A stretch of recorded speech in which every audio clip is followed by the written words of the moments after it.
Nimeafektiwa sana na hii kitu kwa sababu si kitu nilikuwa natarajia. Na mimi mzazi na tumekaa na watoto miaka mingi, tuko nao miaka 13 na tumezoeana wao. Hata mimi nimehuzunika sana, na pia hata mimi nimekufiwa na watoto wengi. Kwa hivyo naomba Mungu tu, kila mtu tunawaomba watusikirie na watusaidie na maombi ili tupone. Kinyua further says that a committee has been created to assess the levels of damage caused as a result of the fire tragedy. Tumepanga, tuko na kamati ile inapangia wale watoto wamepoteza vitu vyao, sababu kila kitu kilichomeka. Tumepanga vile mtoto atapewa kila kitu, all the way from the mattress, box, uniform, kila kitu, hata viatu. Kwa hivyo mtoto atakuja vile alienda ndivyo atakuja, akiwa asinunue kitu chochote, sababu well wishers wako very ready to support those children. DCI naweza wachukulu ama niwaambie asante sana, especially DCI wametusaidia sana kwa investigation. And now approximately 3,369 people have died in road accidents between January up until now this year. The new data that has been released by the National Police Service also shows that a total of 16,979 people were also victims of road accidents during that period. These figures indicate a small increase in deaths related to accidents compared to the same period last year, when 3,151 people died in road crashes. Acting Inspector General of Police Gilbert Masengeli has expressed concern, saying the increase in road accidents needs to reduce, further calling on the public to observe traffic laws. We want to have people to live and live well. Lives should not be cut short just because of some other incidents that could have been avoided. Not forgetting the county government also to ensure that we have the parking areas, we have the bus stop areas and stages, so that the pedestrian as well may have their way to live. The Controller of Budget, Margaret Nyakango, is raising the alarm over the continued increase in pending bills across counties. Nyakango says the governors have not only failed to pay previous contractors and suppliers, but have also engaged new suppliers, worsening the crisis. She's given examples such as Nairobi Governor Johnson Sakaja, who is under scrutiny for increasing pending bills by a whole 19 billion shillings in just 2 years. Kiambu County increased its pending bills by 600 million in the same period, with the Controller of Budget questioning why governors have maintained a can't pay, won't pay approach. Mandera Governor Latiff, who inherited 5 million shillings in pending bills from his predecessor, but within 24 months, Mandera is now burdened with a 2.2 billion shillings debt in unpaid bills. Machakos Governor Wavinya Ndeti inherited 809 million shillings in unpaid bills, but rather than settling them, she has added a whole 3.4 billion shillings in pending bill. The Controller of Budget also flagged Mombasa, Bungoma and Kisumu counties as regions recording high levels of pending bills. That's the news wire. I'm Leah Ubaga.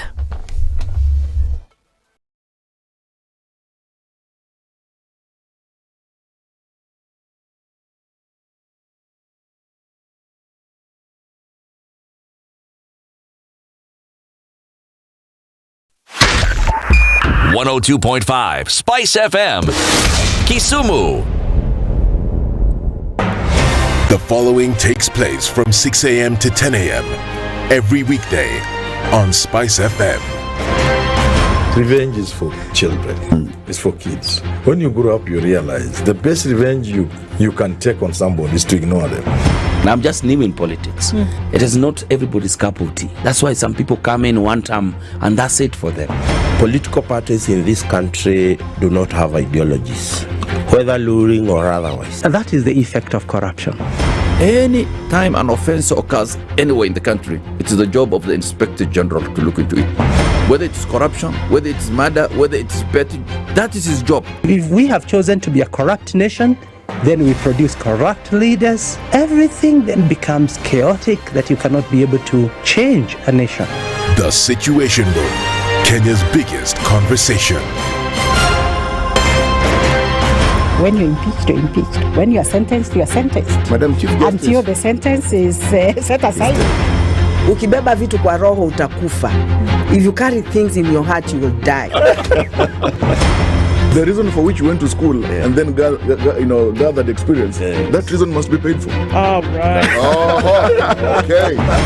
This level. Shape up or ship out. Levels don't change. No. It's about shipping out. You're my business partner here. Shipping out. Are we talking about the ship in the bathtub? Or the ship man. Emmanuel Talabu used to tell us a story of they were in school and they've been told to write composition about a ship. His classmate raises a hand. Teacher, are you talking about a ship or a ship goat?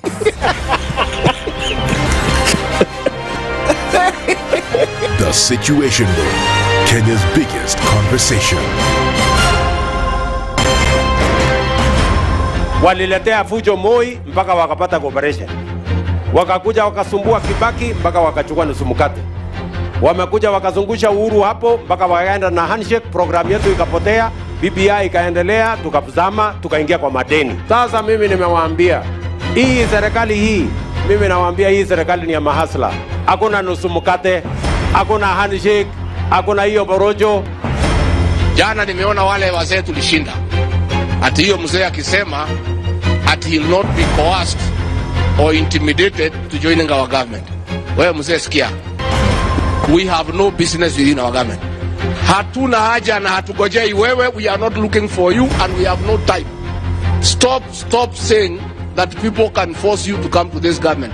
Forget about being forced or coerced. We are not interested because sisi tuko na kazi ya kufanya. Kama kuna mtu ako na namba ya William Ruto, arekodi hii video mtumie. Maisha yangu tangu nizaliwe sijawahi kuona mtu muongo, mfisadi, baradhuli, dabdabina kama William Samoei Ruto. mimi Hassan Joho nikitaka kuongea, mimi I don't even dream of engaging with them. Ati huyu akitaka aje aongee sio na mimi niongee na Ruto nini? Mimi nikamtafute atanipa nini? Wilbaro. I wonder. Nilipeleka Wilbaro mimi la kimtaani la kucheza nalo zamani. We have a choice to reject over 60% of these names or give President Ruto his skunk. Apart from a few individuals who are not even more than 8, the rest are incompetent, unqualified, have integrity issues, are people who cannot deliver this country from where it is to the next level that we want the country to move in. A few moments later. Now forwarded the name of John Mbadi Ngongo to the Ministry of National Treasury and Economic Planning. The Honorable Hassan Ali Joho, Ministry of Mining, Blue Economy and Maritime Affairs. Nguruwe kujiganga na mafuta yake. The Situation Room, Kenya's biggest conversation.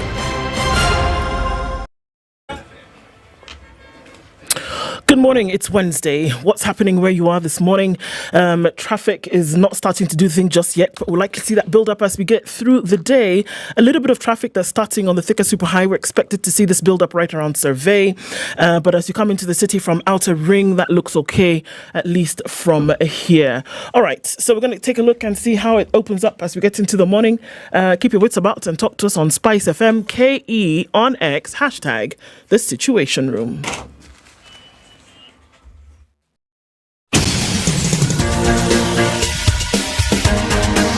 This is The Situation Room, the home of hard-hitting political commentary and penetrating insights about the state of the nation. This is a talk radio experience like no other. The Situation Room, a place for hard truths, debates, and elevated conversations. The Situation Room, witty, political, engaging, deep, controversial. In the room, we have C.T. Muga, researcher, academic, seasoned political observer, a fountain of wisdom in these politically uncertain times. Ndu Okoh, Nigerian by birth, Kenyan by choice, communications expert, Pan-Africanist, a truth seeker and believer in people power, and Eric Latiff, agent provocateur, the man in the chair, seasoned journalist, news hound, a man who believes in punching up, not down.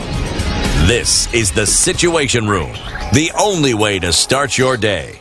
Allah, good morning. Mambo iko vipi? How are you doing? Welcome to, which day is this? This is Wednesday. It is Wednesday. It is. Wednesday. Hiya. Okay. How are you? I'm fine. Good morning. Good morning. Happy hump day. Yes. I keep... Because it's going over the hill and then I remember now. Every time I remember, I forget that I have remembered. Good morning. Whose hump are we talking about? The camel. Let's just go with that. It's the week's hump. The week's hump. Yes. You're at that point, and then you start dipping now towards the weekend. Yeah. Yeah, that's what they mean. Otherwise, you're good, eh? Yes. Even me, otherwise, I'm good. Otherwise, you're good? Even me. Fantastic. Otherwise, I'm good. Excellent. I thank God that we are here today on this auspicious occasion. Called Wednesday. Called Wednesday, where we are gathered to have another conversation with the world about what is happening, not only in Kenya, but in the world. Yeah. Sawa? Kuna wimbo pale ambayo Ednah amecue pale, unmute ile kitu alafu ufanye namna hiyo tuone kama ita namna hiyo. Haya. Another one. Choose another one. Which other one? Like that one, Mombasa. Where is Mombasa? There. Yeah. That one. It's Mombasa. Yeah. So it's an orange bad quality. Or the other one. Mombasa. Mombasa. Bango. Mombasa. Ndugani. Hiyo hapo chini. Bango.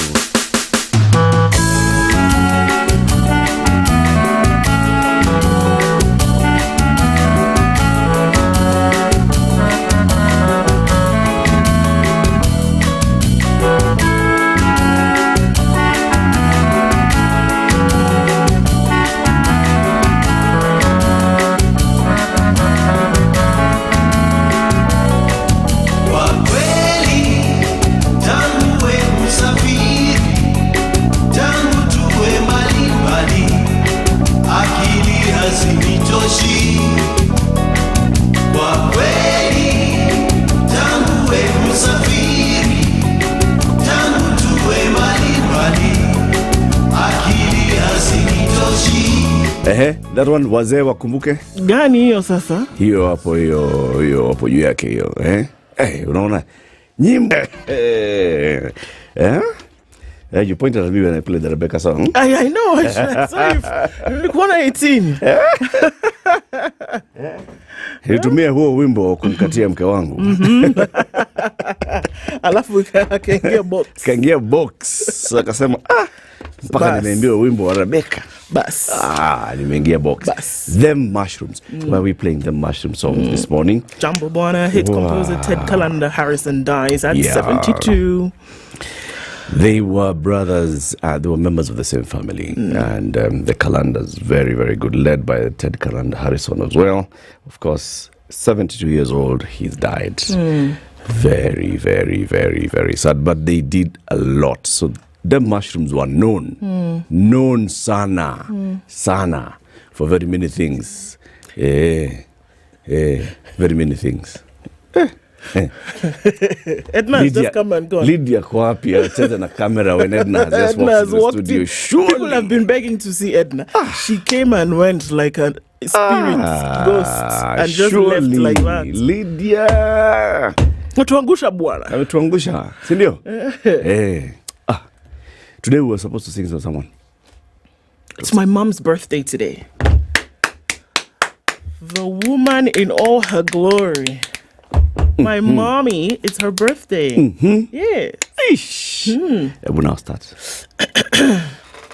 Happy birthday, mommy. I love you so much. May the good Lord bless and keep you.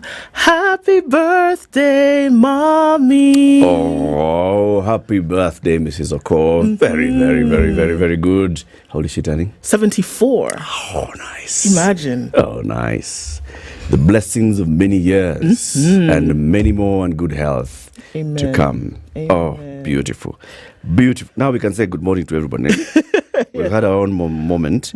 Good morning, everybody. Thank you for joining us. This is Kenya's biggest conversation, the Situation Room. Yeah, as we remember Teddy Kalanda Harrison and what he and them mushrooms have done for very many years, we just say poleni sana to the family, to everybody who was impacted directly and indirectly by them mushrooms. So we'll have several conversations today. Conversation number 1, Minister for Health. They're called Cabinet Secretaries. They're called Cabinet Secretaries, yes. Minister, Cabinet Secretary for Health, Dr. Deborah Baraza, joins us at 7 a.m. to look at the health sector, transforming the health sector, her vision for the ministry. Remember when she was appointed, we asked the Kenya Healthcare Federation to come and tell us what they expect the new CS for health to deal with. And the CEO for the Kenya Healthcare Federation came and said, okay, from where we sit as practitioners in this sector, we see these are the issues. Now, UHC is to be rolled out. NHIF is dying in a few days. And the new thing, it comes into effect, SHA, and all so on and so forth. What's going to happen? So the Waziri will be here at 7 a.m. We'll have that conversation. At 8 o'clock, we'll have a different conversation, and this will be about jobs and jobs opportunities abroad. And the Principal Secretary for Diaspora Affairs, Rosalind Kathure Njogu, will come here. So Kenya signed a historic deal with Germany the other day, witnessed by the President. And their job opportunities. There are stories even in today's papers about, jobs for drivers, for skilled and semi-skilled labor goes in there. What are those opportunities? What does it mean? Okay. How do people apply? How do people take advantage of them? How do they help our country? Because that question keeps coming back. Hey, are we sending people away? Let her come and tell us. So why? Why does it matter? Yep. Yes. Hiyo na mengine mengi namna hiyo ndio itakuwa namna hiyo. Bas. Okay, it's 20 past, so quickly tell us about the weather. Chop, chop. And then we will look at who's online, look at the day's proverb. This is the Situation Room, the only way to start your day. The weather with SpiceFM. Okay, 14 degrees and cloudy conditions in Nairobi. It's 13 and clear in Nakuru and 14 and cloudy in Nyeri. Clear at 13 in Eldoret and Mombasa. We partly sunny at 23. Partly sunny conditions at 23 in Malindi and into Kisumu at 19. It's clear. 16 and clear in Kakamega. While at 18, Kampala is clear. Dar es Salaam at 24 will be sunny through Wednesday. Johannesburg 12 and clear at 25. Mogadishu is cloudy and 12 partly sunny in Addis Ababa. Lagos is cloudy at 26 while Kinshasa at 24 is partly cloudy. Looking into Beijing, partly sunny at 26 while Paris is cloudy at 14. London is cloudy at 15. We're looking into a partly cloudy New York at 21.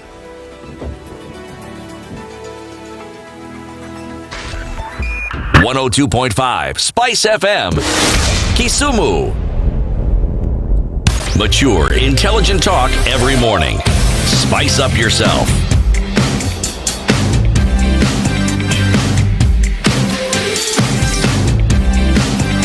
Mornings done right.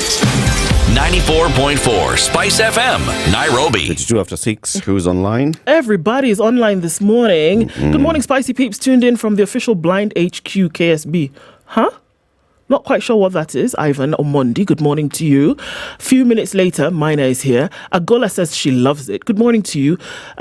Sky Simba says good morning. Calvin Mirindo is here and he's saying from his bedside he has greeted us. Gladys Wairimu says what a morning. Indeed it is. Good morning from Naivasha, says Jakatambo.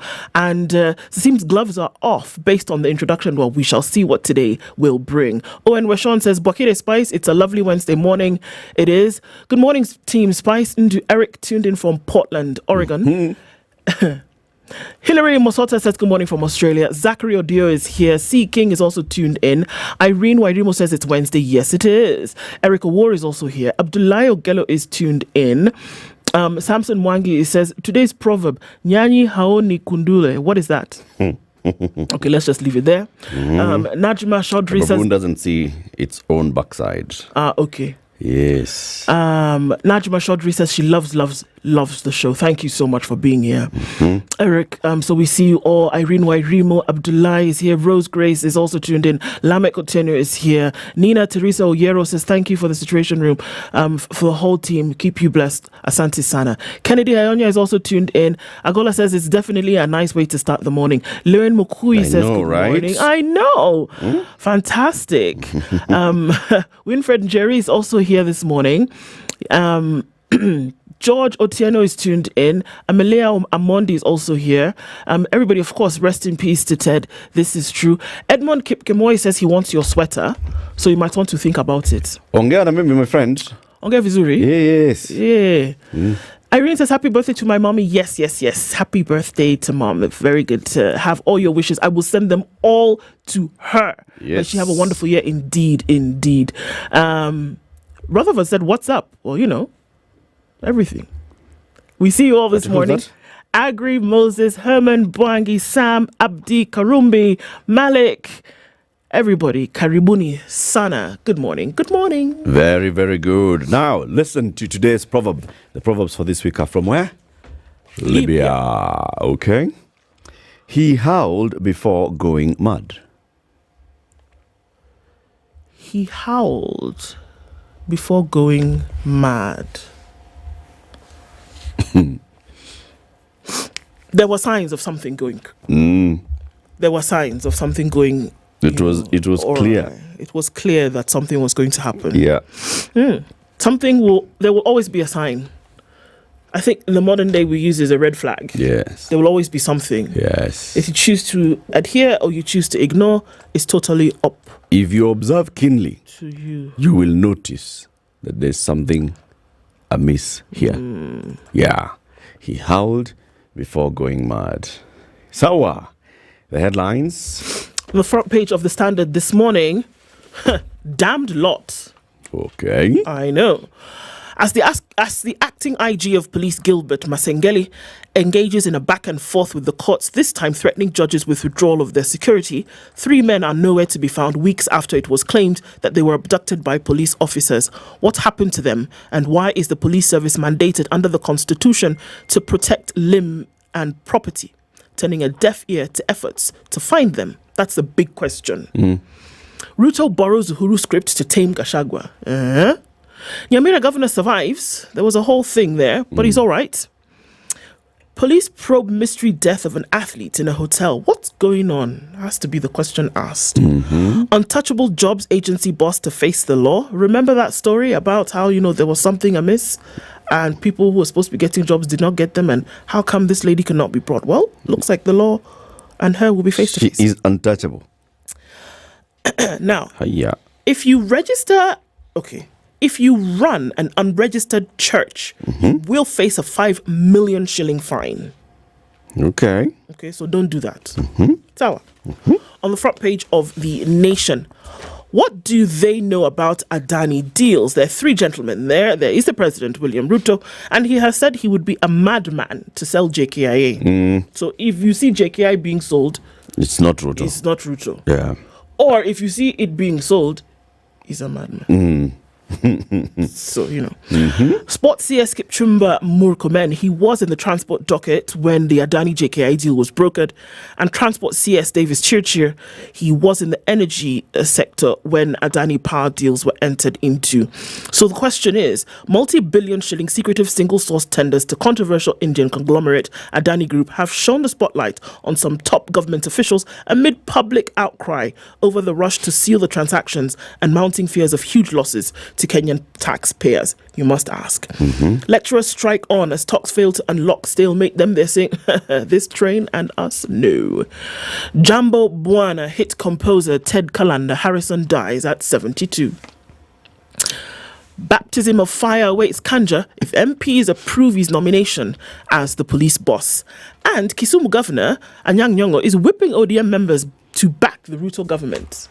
I'm telling you. He's now the boss of ODM. That's right. And he did a whole spiel about thank you for having faith in me, Raila Odinga, etc., etc. So now he said, I'm coming running and I'm whipping people. Support this administration. It's for the good of the country. Very good. KRA catches 461 tycoons amid tax cheats crackdown. That's a headline in the Business Daily today. The Kenya Revenue Authority has nearly tripled the number of tycoons brought into the tax net in the year ended June, reflecting the results of a clampdown on super rich individuals who use nominee and offshore accounts to hide their wealth. The taxman says it identified and roped in 461 high net worth individuals whose gross annual income is estimated at over 350 million shillings, representing a 171.8% jump from 170 recruited a year earlier. To show up revenue, President Ruto's administration has intensified this crackdown.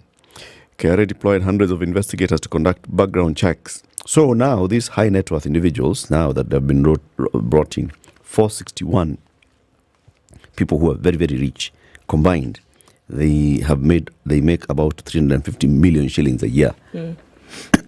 But KRA says they've somehow not been paying taxes. Okay? Higher. Other headline, CEOs face 3 million shilling fines and jail over whistleblower protection rules. The CEOs of public and private companies risk the fine of 3 million shillings and prison terms of up to 24 months for failing to set up whistleblower systems as the government makes a fresh stab at curbing fraud and loss of public funds. The proposed law also requires the CEOs to establish procedures for protecting employers who make public interest disclosures, including the misappropriation of public funds or assets, bribery, corruption, or economic crimes. They'll have the option to develop their own measures to aid in whistleblowing or adopt the model procedures prescribed in the bill to avoid the accompanying general penalty. So there's a new law that's coming up. It was discussed even in the cabinet yesterday. It's coming up to Parliament for discussion, which will be now, protecting whistleblowers. It's basically, Yeah, that's the new law. This fight against corruption, we must fight it. We must fight the fight against corruption. We must fight the fight. Court backs firing of NIS man in passports bribery racket. The Employment and Labour Relations Court has upheld the sacking of a senior intelligence officer on grounds of receiving bribes in Isiolo when vetting passport applicants. Oh, God. I don't even know if I know what to say. Banks pilot new big payment system. September bond sales to chart the trend for interest rates. Bonus freeze, layoffs, hit pay collections. Those are the stories in the Business Daily. They also have what you need to know on the Kenya-Germany jobs deal. Number one, why has Nairobi signed the labor immigration deal? Number two, what is the German Skilled Immigration Act? Number three, how does the deal Kenya signed with Germany fit into the act? Who qualifies for the jobs? What are the provisions for employment of skilled workers? So on and so forth. There's a picture on page 2 of the Business Daily today. The gentleman called Eric Kiniti, he's been on this show a number of times. He's a Kenya East African Breweries Group Corporate Relations Director. He is not looking happy. They were meeting with the National Assembly Committee on Trade, Industry and Cooperatives at Bunge Towers yesterday over claims that the multinational denies local Kenyan transport companies business. And they had gone there to say, Sisi? Never. Local? No. Kenyan? Transport? Nope. Business? No. Of what? CCC. Of transporting beer? Apana. Apana, CCC. Higher. in the Star today, top right-hand corner is still teal green. Legal battle. IG says he was condemned and heard and files appeal. Masengeli has gone to the Court of Appeal and says, Bwana was not given a chance to be heard. Excuse me? He wasn't given a chance to be No, heard. he wasn't given a chance. He was given 7. He wasn't given a chance to be heard. He was You see, given the 7 6, were not different 1. things. This one of now, when he was now being sentenced, he was not given a chance to explain himself. How many fingers am I holding up? How many? 5. No, right now. 1. And now? 2. And now? 3. And now? 4. And now? 5. And now? 6. Okay. Those are your fingers. Those are 6 times. Masengeli he would have presented himself to court. Masengeli does not deal with fingers. He deals with chances. Okay? So that's what he's saying. A 5-day forecast. Too dusty where you are. Some rain may be coming soon, says the weatherman. You can smell the rain. I feel it in my fingers. Oh. I feel it in my toes. Against my window. There you go. I can smell the rain. Who sang that song? I can Was it smell Prince? the rain. Yeah. Was it Prince? Wait, I'll tell you in a minute. Oh, it had something to do with Missy Elliott. There was a Missy Elliott beat in that song. Appeal for help. Woman needs 6.3 million shillings to treat spinal injury, cancer and arthritis. All those things in the same person? Yes. Good heavens. We'll look at that story. Self-care shining a light, a call to action for women's mental health in Kenya. And then bang in the middle of the paper, it's a photo of President William Ruto and his cabinet at State House yesterday. He chaired this cabinet, the newly reconstituted cabinet, for the first time yesterday. And the headline in the Star here, the bang in the middle of the paper for the Star, new plan. President Ruto allies say Deputy President to go for Christmas without a flag. Haki ya Mungu, huyu mtu afikishi Christmas. Haki ya Mungu tunamngoa. Haki ya Mungu. Plot to impeach Riggy G revived. Revived? Did it go somewhere before? Many Kenya Kwanza members shy away from taking public stands, but they have confirmed the plot is on. Don't tell anybody. Don't tell anybody. It's on. Sawa. Huyu Christmas. Huyu yeye na Drokadhi nje watakula kwa madhara peke yao. Yeye na Drokadhi madhara Christmas alone without a flag. Yeah. Without a flag. It's 26 minutes to 7. Let's take this quick break. Tell us about traffic. Then we look at the stories. This is the Situation Room, the only way to start your day.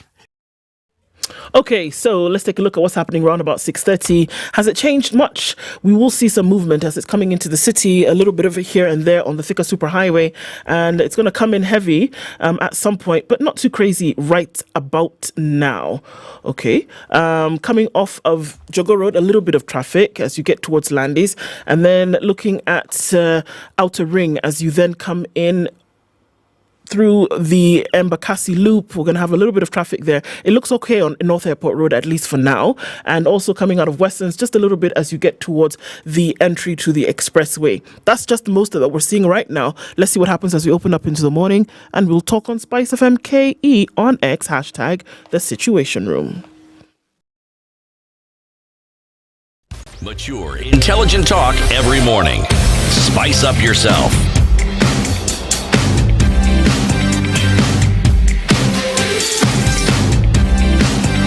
Mornings done right. 94.4 Spice FM, Nairobi. So, I want to look at the questions about let's look at this one. For the question that is being unanswered at this point. And it has now become a thing of Masengeli saying, well, they're coming for me. No, actually, what we're trying to do is find out what happened to these 3 gentlemen who disappeared under your watch. When he took over as the next Deputy Inspector or General of Administration Police on the 29th of July, Gilbert Masengeli pledged to uphold professionalism and respect the rule of law. He said to the steps of Jogo House, "I'm ready to guide officers to ensure the public gets desired services since security is our priority and the safety of each and everyone is our responsibility." Does that make sense? Makes a lot of sense. Okay. Yes. However, barely 2 months later, Masengeli appears to have reneged on his words and now portrays a different different persona than the one who promised to ensure security agencies collaborate with all arms of government.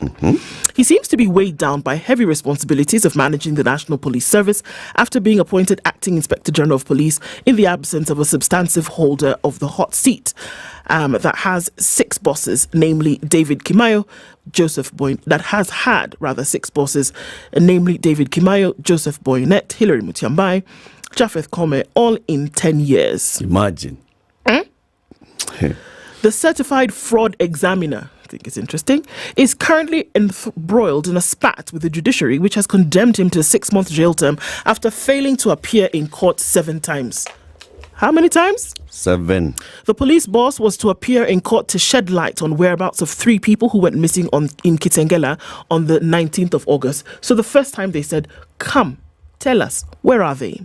They were activists Bob Njagi and siblings Jamil Longton and Aslam Longton. The Law Society of Kenya moved to court over their disappearances, suspected to have been caused by security agents. However, Masengeli had an opportunity to redeem himself, rather has one right now, after Justice Lawrence Mugambi, who jailed him on September 13th, gave him 7 days to comply with the order. Well, time's are ticking because he's got about 2 days left. The court finds it desirable to impose his sentence as a coercive order as opposed to a punitive order. In that regard, Masengeli may avoid serving this sentence, and in that regard, the court shall suspend his sentence for 7 days only.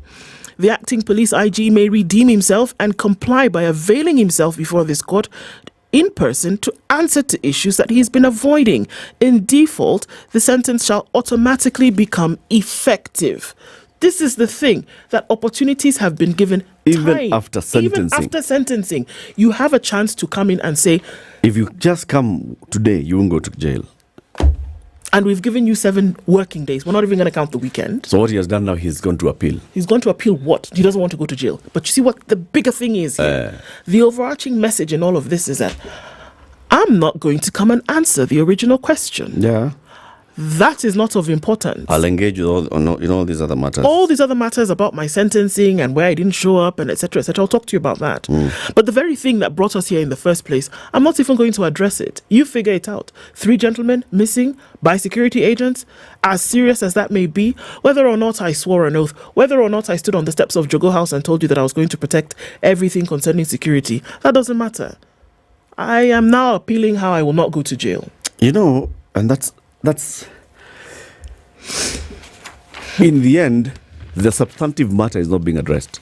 Where are these 3 gentlemen? Yes. And that's why the Standard has led with these 3, the Longton brothers and Bob Njagi, who have not been seen by their relatives since they were picked up by people who appear to have been police officers. Even if they were not police officers, it's the job of the police to come and say, we have investigated and this is what we found. That it appears that these people were picked up by, from looking at any, all the questions that we've asked, their relatives, their friends, their business partners, it appears maybe there was something that was happening. Come and point to something and say, our investigations so far are showing us could have been, some business rivalry or some nini, but we want to find out exactly who these people are and we'll find these people. Say something. Say something. Hey. If it's not you, come and tell us then who. I don't know. Even come and say, I don't know. Yeah. Yes. But you're just there, silent. And then even now, withdrawing security from people who dared to ask you questions. And it is really, really, and that impunity was again replayed yesterday when 2 colleges went on strike, Kabete Technical and Multimedia University. And we saw those clips going round of the student at Multimedia University who was roughed up by police, was completely immobile, and the police officer dropped a tear gas canister on him. Sasa nitamwacha na nini? Na dawa. He cannot move, so nitamwacha na dawa. So you actually remove the pin for a tear gas canister and drop it on his head. Ndio akunywe tear gas ikuwe kama dawa. Or he dies. Because that's very possible. And no action. And you leave him there. But this kind of impunity is because police feel, well... But isn't that the imagery that we see? Yeah. Look at that picture of police dropping a tear gas canister on somebody and then walking away. That is the exact thing that Mesengeli has done. You with your hot potato here about where these three men are, I'm going to leave it to burn and I walk away. Imagine. That is exactly what he's done. That's it. Same. That's it. It is so sad and painful. Very, very painful. So this story in the Star today is about a woman called Doris Jocker. She's 39 years old now. In 2008, she and her sister and her sister's 10-month-old child were traveling from Meru to Nairobi. On the Sagana-Nairobi highway at a place called Kambiti, they got an accident. They were hit from behind by a truck. The sister was driving the vehicle. Doris was found underneath the car after the accident. She was admitted to Kenyatta National Hospital for 3 months, where she underwent surgery and a metal installed to her to help her function normally. Her hand and ribs were broken. She could not do anything on her own after she was discharged. It took 3 years of continuous treatment before she could walk with the aid of crutches. As if being left disabled by the crash was not bad enough, Jocker was diagnosed with thyroid cancer in 2011. It is abnormal growth of cells that starts in the thyroid. The thyroid gland produces hormones that regulate the heart rate, blood pressure, body temperature, and weight. Several types of thyroid cancer exist. Some types grow slowly, while others can be very aggressive. Most thyroid cancers can be cured. Doctors operated on me to remove the thyroid gland and gave me radioactive iodine for treatment. I was isolated in a room for 5 days because of the radiation. Removal of the thyroid gland means she cannot live without supplements. She will take the medication for the rest of her life. In 2017, hiyo ilikuwa 2008 accident. 2011, thyroid cancer. 2017, Jocker felt weak and sought help from doctors. They broke more bad news to her. She had osteoarthritis of the hip caused by the accident in 2008. Osteoarthritis of the hip causes pain and stiffness. This has made it hard for her to do everyday activities like bending over to tie a shoe, rising from a chair, or taking a short walk. Remember, she walks with the aid of crutches. My hips are locked. The stiffness in the hip joint makes it difficult for me to walk or bend. I need hip replacement. I don't have the money. Osteoarthritis worsens over time, but experts say the sooner a patient starts treatment, the more likely it is that she can lessen its impact on her life. Although there is no cure for osteoarthritis, there are many treatment options to manage pain and enable the patient to stay active. Doris needs 6.3 million shillings to undergo all these procedures. She's appealing for financial help. She has a pay bill number. Let me read the pay bill number slowly, just in case anybody would like to help. The pay bill number is 805-6249. 805-6249. The account number is your name. So the pay bill again is 805-6249. Or you can just reach out to her and send money to her directly and talk to her. 0725-910-549. 0725-910-549. As in, you know, when it rains, it pours. When it rains, it and then it floods. My goodness. One person. Sequence of events. Yeah. Tough stuff. And this is now the cost of healthcare in this country. And that's why when the CS comes, it would be very eager to hear somebody like this. Yeah. Right? If yes, let's say yes, you're contributing to this SHA thing. And we're enhancing the packages, we're enhancing. Can somebody avoid sitting and raising money through fundraiser to the tune of 6.3 million shillings? Does this now mean that now we have access to health directly? Yeah. By virtue of the fact that you're a registered member, that you can get all of these things sorted out. Is this like now the pill that we need to swallow as a country and will be sorted? Are we sure? Is that what SHA is providing? Yeah. Is it? Well, yeah. So 3 gentlemen are being asked questions about what they know about the Adani deals, and that is in the name of President William Ruto, now Sports CS Kipchumba Murkomen, and current Transport CS Davis Chirchir. What do they know about these deals? And the questions are being asked. President said Kenya needed to keep up with the regional competitors who have built bigger and modern airports. So it's not a lie that somebody was being brought in to take care of these matters. But what he's adamant about and insisting on is that he's not sold the airport. If he did, he would be a madman. On July 28th, a town hall meeting in Mombasa following the highly charged Generation Z-led protests against his government, President William Ruto stated that only a madman would sell a national asset of the stature of the Jomo Kenyatta International Airport, right? The president was seeking to ease public fears after it emerged that India's Adani Group was in the process of signing a deal to run JKIA for the next 3 decades. The head of state termed Kenya's biggest airport as a strategic national asset at a time when social media was awash with reports of the government selling JKIA to the controversial Indian conglomerate. I've seen many people saying William Ruto wants to sell the airport. Am I a madman? How do you sell a strategic national asset? You have to be insane, he says. So the president argued that it was not a sale, but it was a lease. And without naming Adani or any other investor, added that the private capital from the lease would help Kenya catch up with its regional competitors who are building new airports with larger passenger capacities. He says, I am also doing something about the airport. Let's be honest, Kenyans, the airport we have in Nairobi is made of canvas. Ethiopia and Rwanda have brand new airports.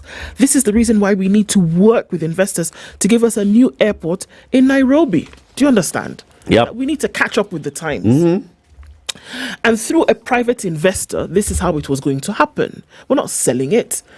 You're saying, come, put it up, run it. Run okay? it, So you can recoup your money and then you take it back. Right? Now, nearly 2 months later, Adani's proposal for a 2 billion shilling 30-year JKIA concession agreement has become a political hot potato, especially after details emerged that the government has also lined up 4 additional multi-billion shilling deals for Adani in the energy sector. Some of the questions that have emerged include why the government did not open the JKIA lease tender for competitive bidding. Should have been. Quickly settling an Adani privately initiated offer. That was done quickly. Before you knew, or before you say, Bob's your uncle, the thing is done. Newly appointed Transport Cabinet Secretary Davis Chirchir has also failed to answer the Senate on why a similarly private-initiated offer failed 3 months ago by Corporación América Airports SA, one of the world's biggest airport operators, went unanswered. The secretive transactions have shown the spotlight atop the officials who were in charge of the ministries under which the Adani deals were being procured amid fears of huge losses to taxpayers in the apparently hurried processes. So the questions are rife. What happened? Why was there no public bidding? Why did you not take more than one possible person? What exactly is going on here? Did money change hands? This whole Adani and even Ketraco and all the other deals. For example, Ketraco, the MD keeps saying on social media, look, we have not signed a deal. We have not signed a deal. Okay. The bottom line here, from where I sit, it's the issue of having leaders whose bottom line, whose integrity is questioned. Are you doing things in the interest of the country 100%, or are you doing things with your own personal interests at play? Because if you're doing things with the country's interest at 100%, we'd be having an airport today a long time ago. This thing would have been sorted a long time ago. Absolutely. With the Vision 2030, the issue of expanding our transport infrastructure, the issue of making Kenya the hub, this thing would have been sorted a long time ago. But we've had leaders after leader after leader who are just looking at how they can make a buck out of national interests. And this is why even this matter is being questioned. Can we really trust that the people who were even negotiating, the people who received the PIP from Adani, were actually acting completely and solely with pure public interest, with a clean heart? Can we trust that the further engagements have taken place with completely clean heart? That even if they looked at it and said, oh, this is a very good deal, let's proceed because Ethiopia, Rwanda are ahead. Are ahead of We've us. got to catch up. And also, we look at what happens with our procurement. In Kenya, procurement starts, it's taken to the procurement appeals, or it takes forever. such a big deal, you'll take forever clearing up a deal because everybody is trying to eat out of it. If we had public interest at heart, like clean, what do we need? We need an airport. How do we get this airport? What's the best way to get an airport? Let's explore the options. If it is, going the PPP route, what's the best way to get the best deal on a PPP route? Let's follow that on a PPP route. Can we raise some money? What are the other options that we have? If it's PPP, I've seen people like Jim Nambaru saying, what we could have also have done is float this thing, do a cash call through the markets. Can the stock market do this? Can the stock market bring in money to Airports Authority? Can Airports Authority get 100 billion shillings that it needs? Can it then contract someone? Can we make sure that we have an airport? All these options are there. Could it have been done better? Yeah. I think the resounding answer is yes. And the questions that keep arising is because there has been a complete breakdown of trust between citizens and their leaders. That even before you say it, citizens are sure that there was some under-the-table thing that took place. 18. Yeah. Something and happened. when you come up and now you can't even release documents because, there's a matter in court, or we have signed, we have not signed, or we are selling, we are not selling, or it's a lease, it's not a lease, or we have not yet agreed, or it's not a done deal, it's a done deal, or we have a heads of terms. You're like, guys, can you have a cohesive story? If it was a clear thing, then there'd be one story. Exactly. From everybody. Exactly. Whether it's a board of KAA, the management of KAA, the ministries of the Treasury, the Ministry of Transport, the PPP Directorate, all of them would be saying the same thing. But they're not. There's no cohesion here. And that is what makes you speculate that, if y'all are not on the same page, then something definitely went off. Yeah, there's something. There is. Ah, my God. This country. So, let's track back. 2022, William Ruto akaeka Biblia chini hivi. He had promised to address the issue of education. We were coming into 2023 and the grade 6s were moving to grade 7. And there's a whole public debate. Are they going to secondary or are they staying in primary? There was that. There was universities that were just all bankrupt. All of them. No Lecturers, funding. So President sets up a what? Presidential Working Party on Education Reform. Look at all education from kindergarten, from ECD, all the way to post-secondary education. Okay? They come up with a report says very many things. We can have university funding. We can have this kind of model. In terms of basic education, we shall establish something called a comprehensive school that starts from kindergarten, goes into primary school, goes into junior secondary. And then you shall now go have secondary schools that go into year 11. Blah, blah. And these things. Year 10, 11, 12. And this is how it shall. And the president looks at it and says, yes, we shall implement this thing to the letter. It's handed over to the ministry. Yep. Higher. Do we have comprehensive school today? No. Do we have a university funding model? Yes. Is it working? No. There are very many complaints and back and forth. The president now forms a team, a very big team. One team with several, what are they called? Work streams. The work streams are to look at various issues. All of them are 129 in total. The 129-member committee formed by President William Ruto on Monday to review the new higher education funding model has run into headwinds even before work begins. University students have protested the composition of the team, questioning criteria used to appoint its members. A majority of the committee members are students, but some universities lack representation, sparking accusations of favoritism. Some members of the panel are activists associated with the ruling UDA, while one is a dropout who works for a politician. President Ruto on Monday announced the formation of the National Working Committee on Review of the new University Education Funding Model through a special gazette notice following concerns from the students. Some students now say the selection for committee membership was not transparent and it might not achieve its intended objectives. There are concerns around the qualification of some of the individuals, with claims of the selection being influenced by politics. Universities that lack representatives in the committee include Southeastern, Pwani, Multimedia, Masinde Muliro, Eldoret, Kibabii, Kisii, and Cooperative University. We are struggling to solve something, but some people keep making the same mistakes. There are no universities that are superior to others. This is according to Romeo Sotti, the president of the Students' Union of the Multimedia University. Our university has many students, but none of its leaders was included in these committees. The Daily Nation has learned that the students named in the panel were called for confirmation of their official names and then added to a WhatsApp group. They later saw their names in the Gazette notice by President Ruto. If the government is truly broad-based, as Kenyans are being told, why isn't the committee equally inclusive?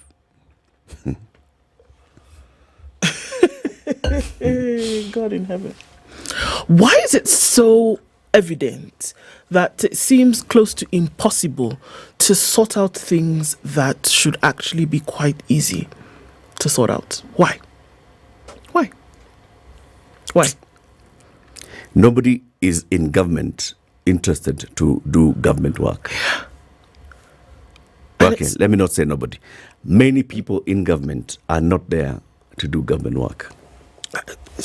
Many people in government, and unfortunately in very influential positions, are there to do other things.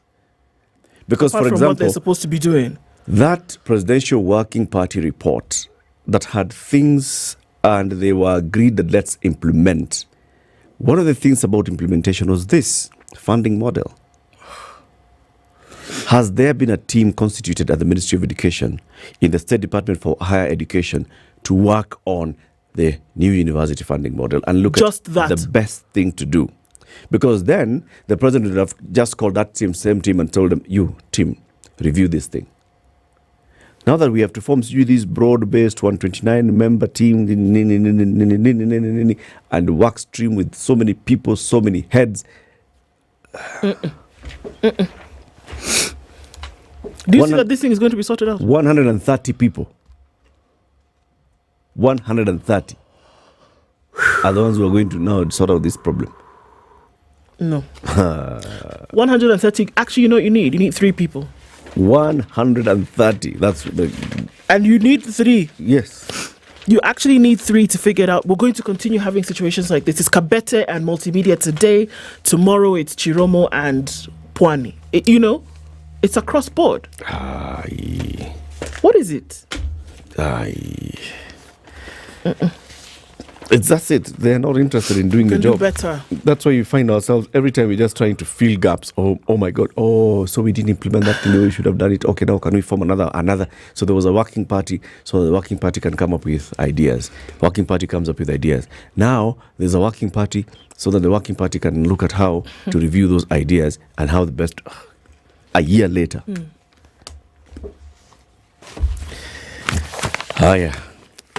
The Cabinet Secretary for Health, Dr. Barasa, is our guest in the next hour. Very many things are happening. UHC is being rolled out.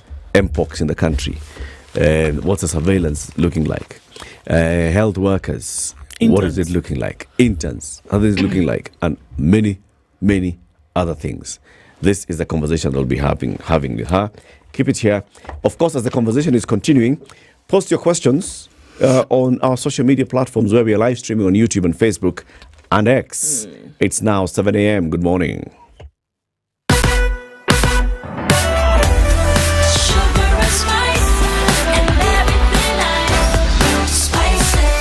Spice up your life.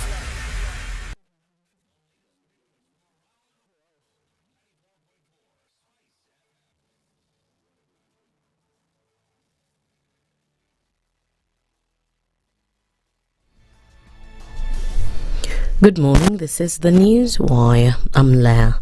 Ubaga Hillside and Asha Academy in Nyeri is set to be reopened as soon as the management conforms to the Ministry of Education guidelines on school infrastructure. The committee that was formed after the fire tragedy at the school has recommended a reduction in the number of boarders in order to allow decongestion. All timber structures must be done away with and all boarding requirements met before the school reopens. Officers from the Directorate of Criminal Investigations who have been stationed at Hillside and Asha Academy in Nyeri after the fire tragedy to gather information on the cause of the fire have since handed over the school to the Board of Management for reconstruction. As you know, at the moment, the investigations at the scene, that is at the school scene, they are over. And the school has already been released to the management of the school so that they can be able now to organize for the reopening of the same. At the moment, what is happening, all the evidence which has been collected by the DCI, they have now gone to analysis of the same, and within the shortest time possible, they will be able to bring up a report when they collect all the information which they have got. As you know, there are several agencies which were involved in the investigations of the same. The 94 billion shillings deal between Ketraco and Adani for the construction of 422 kilometers of transmission lines is currently at the draft agreement stage. This stage involves several key processes, including the approval of the project and a financial risk assessment report prepared by a negotiating team. The process, which has 6 stages, is part of the due diligence on the private party, Adani Energy Solution Limited. This event comes as former Minister Mukisa Kitui has criticized the ongoing negotiations, saying they are full of fraud. The clandestine dealings with foreign entities, shady entities, such as the 30-year concession of our Jomo Kenyatta International Airport to Adani for a mere $1.8 billion betray our very sovereignty. Such deals, shrouded in secrecy and devoid of public scrutiny, mortgage our future and place our national assets at the hands of those who do not hold Kenya's best interests at heart. LSK Kitale branch chairperson Walter Wanyonyi has described the withdrawal of Judge Lawrence Mugambe's bodyguards as a serious violation of human rights. Wanyonyi said the move puts Mugambe in danger and that there is need for reconciliation talks between the executive government and the judiciary to prevent further tension. Ni haki ya judicial officers kuwa protected, na tumeona kwamba visa vimefanyika. Juzi afisa mmoja wa mahakama aliweza kushambuliwa na askari kotini na akaweza kuuawa. Kwa hivyo itakuwa ni vizuri National Police Service kurejesha bodyguards wa ule judge. Sio vizuri, lakini vile inaonekana ni kama kitendo cha kulipisha kisasi, kwa sababu wanasema nyinyi mkifanya hii na sisi tutafanya hivi. Kwa hivyo inakuwa ni tit for tat. Lakini vitu ambayo ningetoa kwa the two arms, judiciary na executive, ni kuwa na maridhiano, itakuwa ni vizuri. Elsewhere, senators led by Nairobi's Edwin Sifuna have also condemned the withdrawal of Mugambe's security detail, describing the move as illegal and one that undermines the independence of the judiciary. This action by the National Police Service is a violation of the rule of law and the principle of judicial independence enshrined in our constitution. It is not only illegal but outrightly unconstitutional.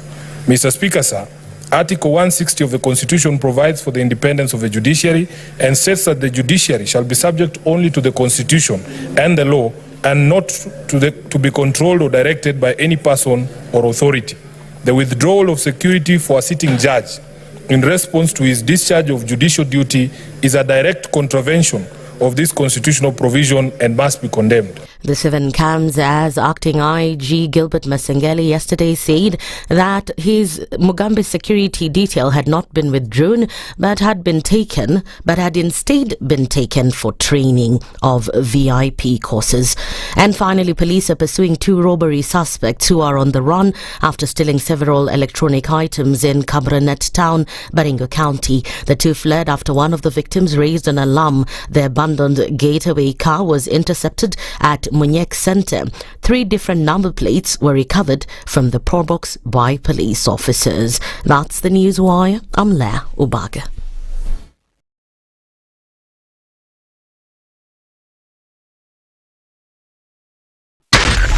SpiceFM, Nakuru.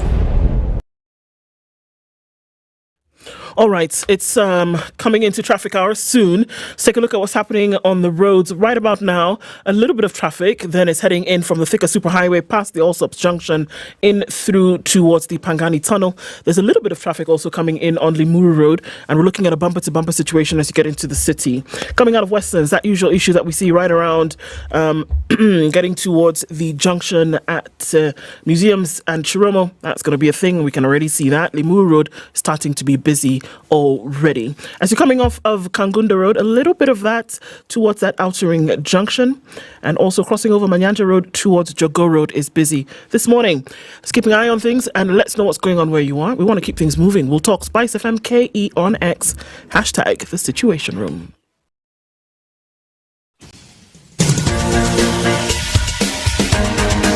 This is The Situation Room, the home of hard-hitting political commentary and penetrating insights about the state of the nation. This is a talk radio experience like no other. The Situation Room, a place for hard truths, debates, and elevated conversations. The Situation Room, witty, political, engaging, deep, controversial. In the room, we have C.T. Muga, researcher, academic, seasoned political observer, a fountain of wisdom in these politically uncertain times. Ndu Okoh, Nigerian by birth, Kenyan by choice, communications expert, Pan-Africanist, a truth seeker and believer in people power, and Eric Latiff, agent provocateur, the man in the chair, seasoned journalist, news hound, a man who believes in punching up, not down.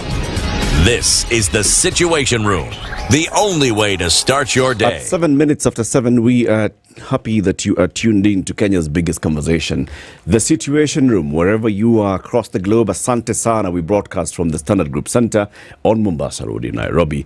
We are across the country on SpiceFM and KTN. We are across the region on KTN and other live streams as well on YouTube and Facebook and X and TikTok and Radio Garden. We're everywhere. So whether you're in Papua New Guinea or in Equatorial Guinea or what's the other Guinea? Guinea-Bissau. Karibu sana. We appreciate your presence. Now, all those people can benefit from one thing, and that's a lifestyle app. And it's called? Loop. Uh-huh.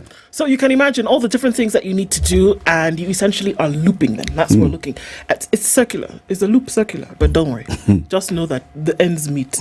All right? So essentially everything that you need to do, you can get it in one place. There's a Loop app, and you go to your Google Play Store or your Apple App Store, download the app. Once you do that, what does it allow you to do after you've registered?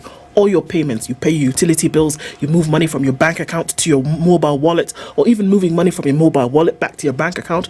You can do so many things once you're in on this app. You can, like I said, pay your bills. You can also get an overdraft of up to 100,000 shillings or a personal loan up to 3 million shillings. And you can do all of that from the comfort of the app on your mobile phone.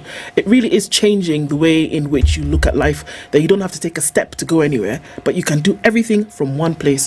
Why think when you can loop? You know the thing that does, and that's the thing, because you are saving so much time of, walking to brick and mortar here, talking to somebody there and all, and you're just doing all those things from your fingertip, it then frees up your mind to start thinking and dreaming.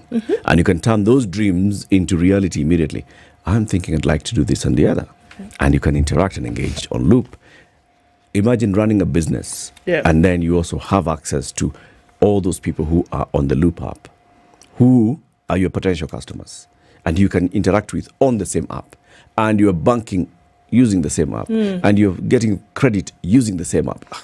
That's why they say it's not an app, It's a lifestyle. It is a lifestyle. Our guest is in the studio. She is the Cabinet Secretary for Health, Dr. Deborah Barasa. Good morning, Dr. Ari.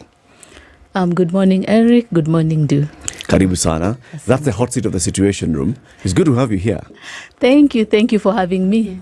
Yes. I can see you are well. Yeah. You're healthy. We are also well. Asante. As far as to the best of our knowledge, so far, we're healthy. Touched the forehead for now. We are healthy.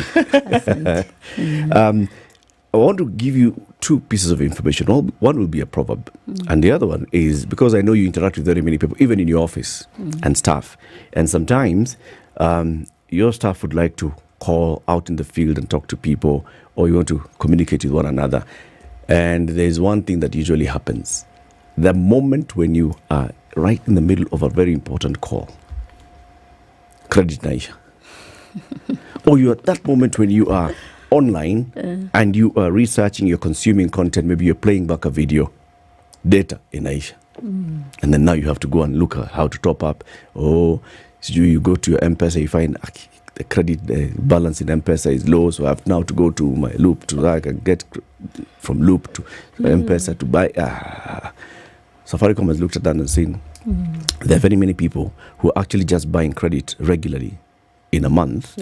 And if we look at what they're using the credit for, calling, data, texting, how about we just say, come up with an all-in-one package that then says, if you spend this much, you have access to data, you have access to calling time minutes, that's voice, and you have access to SMS, text.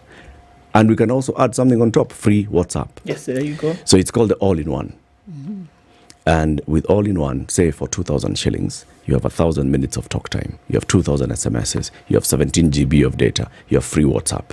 I mean, if you do that, those things of that, you needed to call somebody because you've just been called and there's an emergency in school and you need to talk to because your children or you don't have airtime at that time when you needed it, forget about it. So now you live your life, peace of mind, because you've done 2,000 shillings a month. And they say the way to do it is *544#. And then it brings in a suite of options. You go for the Go Monthly one. When you go to Go Monthly, it tells you which all-in-one package would you like. You select the all-in-one package, and that's it. That sounds good, Waziri, doesn't it? Yeah, it does. Brilliant. Sorts out people's lives. It's about your life. Mental health is important, as you will tell us. And when you have peace of mind, your mental health is good. Indeed. Now, our colleague City Muga would have loved to be here, but he's away. He usually goes to one African country and he mines proverbs from that country, and then he brings proverbs from that country. One proverb a day. And when we have a guest in the studio, we tell the guest, listen to the proverb, give us your own interpretation of that proverb, and tell us what you think. This week, City said, let's go to Libya. Libya, as you know, is called the State of Libya. It is a unitary republic under a provisional government. So since that thing that happened and Muammar Gaddafi was done the thing that he was done, they've not had a stable government. They've been having a provisional government. And the chairman of the Presidential Council is called Mohammed Al-Menfi. The vice chairman is Musa Al-Koni. They have a prime minister called Abdul Hamid. And they have a speaker of the house called Aquila Saleh Issa. And the legislature is the House of Representatives. Of course, the capital is Tripoli. And there are those that say that even Benghazi has a claim to it. But we go with the official one, which is Tripoli. Now, the proverb for today from Libya is a very simple and straightforward one. If you listen to it, I'm sure you'll get it immediately. He howled before going mad. He howled before going mad. Okay. Well, I think for me, it sounds like where there is smoke, there is fire. So, yeah, we start looking at the signs, before now, something comes up. And I believe that, indeed, even during this time, coming from the medical background, we have seen a lot of people suffer, a lot of people die, especially the needy, the vulnerable, the low-income earners. And in terms of health insurance, most Kenyans don't have a health insurance. And so for me, this is really a time for us, seeing that it is part of the government's agenda to implement universal health coverage and to ensure that all Kenyans have affordable, accessible, quality care. So before he gets mad, let's do what? Let us ensure that things are settled, or before, things get out of hand, before we have high mortality, before we have people dying, people having illnesses, and donors may be pulling out, there's Hamas, so there's shunting of funds to other countries. And as Kenya, even as Africa, we need to have sustainable solutions in terms of financing, and especially for health financing. We need to stand on our feet. We need to be stable. We need to be self-sufficient, and we need to have sustainable solutions. And so this actually resonates with the discussion today on UHC. The country is howling. We do something before it goes mad. Waziri, the issue of universal access to health has been a conversation in this country for years. Attempts had been made. In the previous administration, there was an attempt to roll out UHC. There was a pilot that was done. There was a strategy that was being developed, stopped. The Kenya Kwanza administration came in, said, let's relook at how this thing is going to be worked on, came up with laws, bills were taken to parliament, they were passed. October last year, President Ruto says now we are launching UHC because we have the laws in place. Now it's implementation phase. We have been in that conversation since October. Oh, Mara, it's July. Mara, it is September. Now we are coming to October. Where are we in the rollout of UHC? Like, finally. Thank you for that question. So maybe I should start with what UHC is all about so that all Kenyans understand we need to walk the journey with everyone. We need to own it as Kenyans and see what is in it for us. What are the benefits? And when you look at the model for universal health coverage, it's all about affordable, accessible, quality care. At the community health level, we have the community health promoters. They are at grassroots level. They are the ones who interact with the community.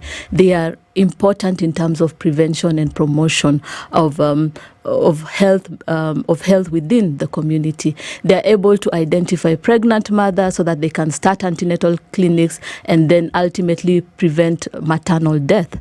Again, they are able to identify children with malnutrition, those who have not been immunized, so that we don't have high death among the children. Again, diabetes, hypertension, and other health education, including emerging and re-emerging infections within the community. So now they are the first contact. So let's take a patient's journey. The first place the patient visits is the primary health care, our dispensaries and our health centers. And previously, as you know, there were challenges in terms of health products, human resource supporting these primary care networks or primary health centers. And so patients would move right to Kenyatta Hospital, or other high hospitals, overloading them and overburdening them. And so we looked at strengthening this area and in terms of products and in terms of human resource. And what the model also looks into is that after having the health insurance, just like the Linda Mama, a claim is sent and the resources come back to the facility. And so the facility is able to capacitate itself. So you saw Linda Mama with the kind of funds they were receiving, they were able to capacitate the primary health care. They were telling me, we bought equipments, we were able to have increase some of the support staff, etc. So how about SHIF, or how about the universal health coverage? What we are doing, as we are talking about the loop, this is also a cycle, a vicious cycle where we are having resources back at primary care level to capacitate it. Now, let's say this patient is referred. Maybe they have a complication, maybe kidney disease, cancer. So they are referred to the higher levels of care. So at this level of care, such conditions are called conditions that have catastrophic expenditure. When you're started on dialysis or you have cancer, what happens? People sell land, they sell their cows, they sell everything. And the challenge with that is that you deplete your resources. And I always remember the story of a man I saw in Kenyatta National Hospital who was on dialysis. But thank God, at one time he had a health insurance. But during my study, I saw how he took his title deed and he took some of the properties and he was giving it to his wife. And what that showed me is that he's giving her so that maybe they can secure a loan or they can get finances for him to go through dialysis. And that was heartbreaking. Actually, when I saw the man the first time, I thought he would die because he had difficulty breathing, but he went for dialysis and he was stable. Now, a few months later, and even as I continued in my Masters of Medicine, internal medicine, I still saw the man. So I was wondering, how much has he sold in order to access these services? And ultimately, suppose he dies, or suppose he's depleted of his funds, what happens? He won't afford dialysis. He will die. That's it. And then he leaves his wife as a widow, the children as orphans, and they have nothing. And that is the reality. So when you go to a private facility, even right now, if it's an ICU case, you're being told 200,000 deposit. Where can we get that money? So at that level 4 to 6 is where people are having catastrophic expenditure. And so and previously, when you look at the NHIF model, it was only incorporating the employed, so 4 million, more than 4 million households, and then the poor and vulnerable were also could also access. But now we are saying all Kenyans need to access care. You never know when a disease will be knocking at your door. Yeah. You never know when your relative will be needing the care. And how do we have that health financing? We cannot always depend on donors. It's all about us bringing to the table, contributing as Kenyans based on our financial capacity or our financial muscle. And so that is the model. And you can see previously NHIF, anyone earning 500,000 and above would only pay 1% of their salary. And yet a person who earned 30,000 and below, 5%. You see? But with this model, that was called a regressive model. The progressive model is about your capacity. So it's a percentage of your capacity. So level 4 to 6, we want accessible, also affordable, quality care. And this is through contributions from all Kenyans. Right. Yeah. Waziri, all those things that you've said, yes, completely true. And everybody in the country agrees that there is need to look at how we can all access healthcare better, more affordably. And that it doesn't cost us, and that we have the best quality that we can get. Yes. So far, yes. Government says, let's roll out this plan, and this plan is the one that's going to solve the issues. And where Kenyans have been is, okay, but how? And when? So there's been a conversation about when the UHC will roll out. What's the difference between the NHIF and SHA? And we've had the chairman of SHA, we've had director Dr. Matende Chero and others from the ministry coming here to explain what SHA is, the advisors of government in the ministry, the PSs have been here. So we had the conversation about Chief SHA. It's about now the implementation where people are going to see this is the actual difference. And so the question comes back again. When are we starting the rollout, proper rollout? We know the CHPs were hired, they've been in the communities. The other rollout of this UHC, when does it begin? All right. So the rollout is anticipated for 1st of October. So that is the rollout. And maybe to just inform you, what we are doing currently is ensure that all the facilities are capacitated. So we will start with the ones that have been offering NHIF because they already have systems in place. So we will incorporate the platform, the digital platform, where the claims will be, requested and also processed, as well as the registration platform. So this are these new platforms? Yes, these are new platforms. Yes, so it's a whole topic in itself. It's about digital superhighway. So what we are starting with is called a minimum viable product for claim processing. Yeah, but ultimately what we are looking into and what the plan with the consortium is about building a digital superhighway, where we are having, various, like the community health promoters information incorporated there, the KEMSA, the health products, supply chain is monitored, tracking of products, again, the issue of human resources to ensure that all facilities are well capacitated and the doctors are also licensed, again, to look at the health facilities and the health service delivery that is there, and issues of infectious disease surveillance and other surveillance that would cause health security, among others. So it will be a comprehensive a platform where it's, again, interoperable, so you can see patients the same. Records are in Nairobi, they are in Coast, they are in Nyanza, etc. So that there's interoperability, but again, there is protection. So now coming to rollout. Rollout is about preparation. Launching is on the 1st of November. Now we are rolling out. We are ensuring that the devices are in place. We are ensuring that the health workers have been trained.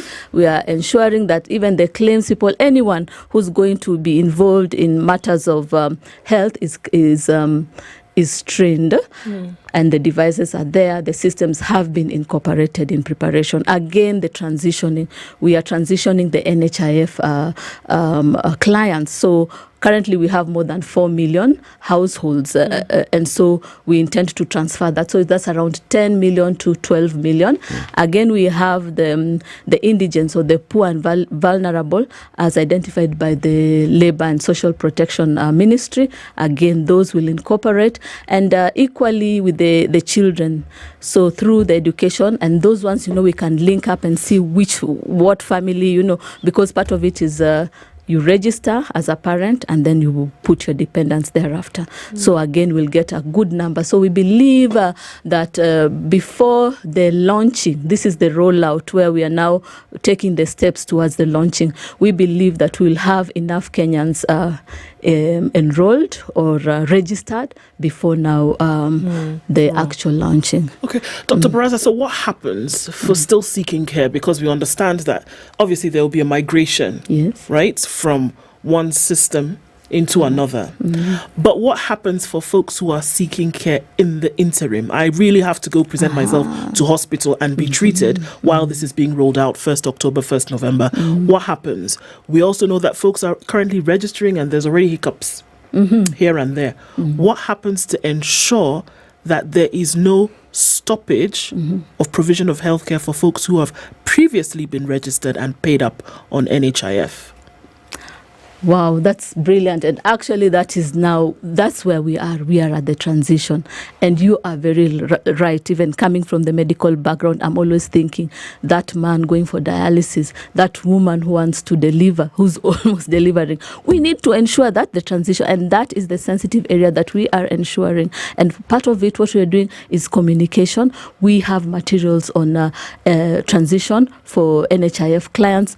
We are communicating through the media platform, using the community health promoters, using the Ngao our colleagues, and what we are encouraging Kenyans, please, the services are ongoing, so you can access the services even as we migrate. And then for NHIF, what we are doing is that there is an SMS that will probe you, informing you that we are transferring you. So there's absolutely no way that an NHIF client should stay at home. They should just visit a facility and they will be informed. So the services will be continuous. They will continue even as we transition. And that is an area that we are keeping an eye on and monitoring to ensure that the NHIF clients are accessing our services. The health provider in these facilities, does he know this? Do they know this? Do they know that we will still accept NHIF members for the month of October? Yes. And do they know how they'll get paid? Because everybody knows, so NHIF is coming to an end and we have a new entity that's going to come in. We are at the point of transitioning. In this transition period, what communication have you had with the health providers, with the service providers, the facilities, the hospitals, to be guaranteed that their money will be paid? You see, they've had issues earlier this year where they were saying NHIF has not paid us for very many months. There are very many arrears. How have you dealt with that? Yes, indeed. We are looking into that issue of supporting or paying the NHIF debt that is present. So that is something that we are looking into as a ministry. And what we are saying is services need to continue. Healthcare services need to continue. For health, it's a sensitive matter. It's about life and death, unfortunately. So we need to ensure that there's continuity of services. We have engaged partners. We have engaged the private organization, faith-based organizations, the ministry. We are, as I said, yesterday was the last day when we had the national trainer of trainers. We'll cascade into the regional to county level and down to facility level. And so we anticipate in the next 2 weeks, the information should have reached all facilities. And we also expect that the system will be incorporated in the next 2 weeks. And then after that, now we will be able to ensure that everyone is trained and there's a seamless flow before now the launching on the 1st of November. Several institutions or associations. One is the Rural Health Providers Association, RUPA. The other one, the Private Health Providers Association, and also now looking at the Faith-Based Providers Association. Those ones had issues earlier in the year, where they had even said we are no longer accepting NHIF because of the arrears. As we sit here today, Waziri, can you say that none of these associations would complain of arrears with NHIF, that they are comfortable with NHIF as of this morning? That is, yes, thank you for that question. We had a lot of challenges with NHIF, and you remember the corruption, even the audit that was done quite recently, and also coming from the medical background, you see, there is one hospital in particular where you remember that the knee it was a very small hospital, and they had more than 50 knee replacement surgeries in a day, which is impossible. And it was even higher than Kenyatta National Hospital. So there were challenges in terms of service delivery. They were misquoted and overpriced in terms of products, in terms of patients. You know, you could hear that the patient is in Coast, the patient again is in Nairobi, and the claim is being sent. Again, there were issues with them. There were many issues, from facility to provider to patient level and up to NHIF, and I believe those were the challenges. And through the digital platform, you know, we are trying to minimize corruption. So at patient level, what are we saying? We are using biometrics, and these biometrics are actually, matched to those of NRB to ensure that the patients are the same. Why is that? Because they were using different fingerprints. So you could have the manager of the facility is using his fingerprints for various patients within, you see? So that was a point of corruption. But in this case, we are saying that before you are seen in a facility, we take your biometrics or you get an OTP. Again, what happens is there is a message that will always come if you went for, any surgical procedure. So if it's not the truth, then you can always follow up on that. Now we come to the health workers. Again, we had multiple claims. You're hearing a surgeon is in various regions. But in this case, we are saying once you log in, you cannot log in to another region. So the healthcare providers, and then we ensure that if you are a practicing clinician, then you need to be registered so that we are having the best or offering quality to our patients. Again, at facility level, as we said, the capacity, the health service delivery within a facility, we are able to map out and know what can they do and what can't they do. So you see, we are fighting corruption gradually as we move up. And equally what we said about the supply chain, tracking medicine and ensure that it reaches the last mile. And I know one of the questions Kenyans are asking is about tenders and open tenders. One of the things that will be done is that at KEMSA level, we'll be able to see maybe this manufacturer is selling Panadol at 8,000, this other one at 100, this 50, 1 shilling and so on. So we can see it's transparent, it's visible to each one of us how the products are, and then we'll be able to monitor quality so that whoever is providing for us is accountable, is held accountable. So this system will fight corruptions in multiple ways, and that is why I would like to encourage even the faith-based organizations, the private institutions. We are working gradually to ensure that we are fighting corruption, and one of the greatest achievements that will come that is coming, we are starting with the minimum viable product, but gradually we'll improve it, is the digital platform. Let's take a break. We'll continue this conversation shortly. Our guest this morning is Dr. Deborah Baraza. She's the Cabinet Secretary for Health. We are talking about the rollout of UHC, and also we'll delve into her vision and other plans for the health docket. Keep it here at 25 to 8. This is the Situation Room, the only way to start your day. Kenyans abroad, sending money home should be simple and stress-free. Stay connected back home. Open your Credit Bank Nyumbani Diaspora account today by visiting www.creditbank.co.ke. Just a few clicks and you're all set to send love and support back to your loved ones. And that's not all. Explore a world of possibilities, including investment opportunities. It's fast, easy, and secure, bringing you closer to the moments that matter most. Visit creditbank.co.ke or call +254 70 907 2000 to learn more. Credit Bank is regulated by the Central Bank of Kenya. The weather with Spice FM. It's sunny Nairobi 14, we'll see highs of 27 and highs of 26. In a sunny Nakuru at 15, sunny at 14, going to highs of 25 in Nyeri, while at 14 it is sunny in Eldoret and we'll see highs of 24. It's 24 and sunny in Mombasa with highs of 30 and we'll see highs of 30 as well in a sunny Malindi at 25. Sunny at 20 in Kisumu, going to highs of 31 and we'll see highs of 30 in a mostly sunny Kakamega at 18.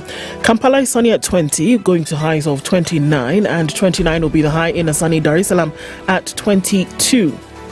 Johannesburg is sunny at 12 with highs of 27, while Mogadishu at 27 is sunny this Wednesday with highs of 30.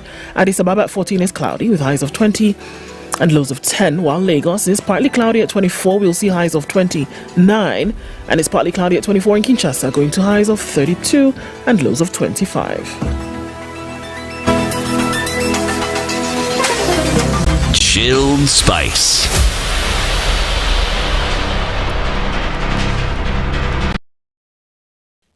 There's traffic coming in on the Eastern Bypass. It's going to take you through towards North Airport Road and some of that will spill over towards inbound traffic is also coming in from Outer Ring, so watch that as it does the loop round Embakasi.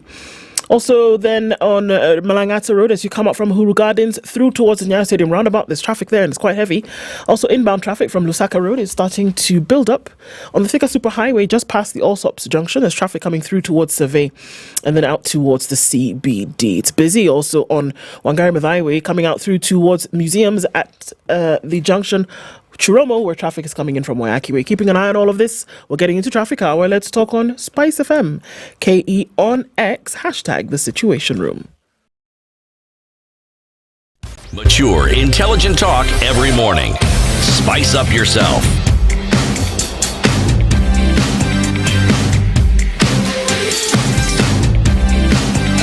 Mornings done right. 94.4 Spice FM, Nairobi. Our guest, the Waziri for Health, is still here, Ndu. So I think even with the rollout of UHC, I believe if we look at a couple of years ago when UHC started to become a conversation and there were pilot projects that were done, we looked at Isiolo, Nyeri, Machakos and Kisumu. And some things came through that facilities were an issue, and in terms of everything that was needed to deliver service. And if we look at some of the other issues that come about through a doctor's strike, is that sometimes equipment is just not available, that there are no staff, essentially because enough people have not been hired, that we don't have doctors who are paid what a CBA, for example, has required. And all of this, if we can say it, is a loop. It doesn't matter where you look. That in order to deliver UHC, in order to deliver what we're saying will roll out in the next couple of weeks, there's certain brick and mortar elements that don't exist. And so the question is, can you really then deliver UHC if there is non-existence of some of these elements that are absolutely vital?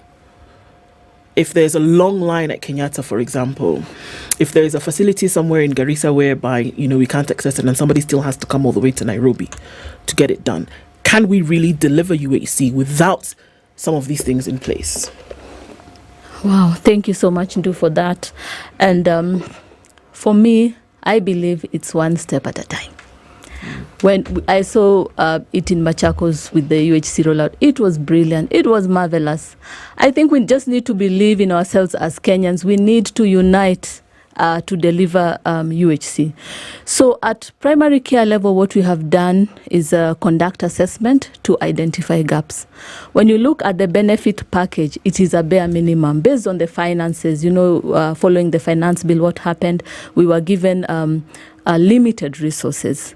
But we said we are not stopping there. Let us progress. Let us give Kenyans a bare minimum package that they can access at primary care level and other levels of care. And so I think it's one step at a time as we capacitate.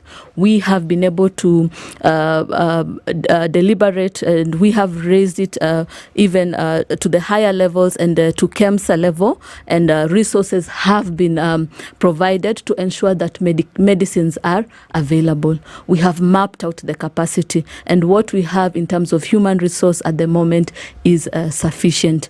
And so gradually, assessment will go on, capacity will go on, even as the resources avail. And as I told you, the facility improvement Act, as you looked at it, it's all about capacitating the facility. And this is looking at sustainable solutions, you see. So we may not be perfect at first, but let us think of it as a gradual process that ultimately we are aiming to have sustainable and self-sufficient. Here's the thing though, Waziri. Yes. Okay.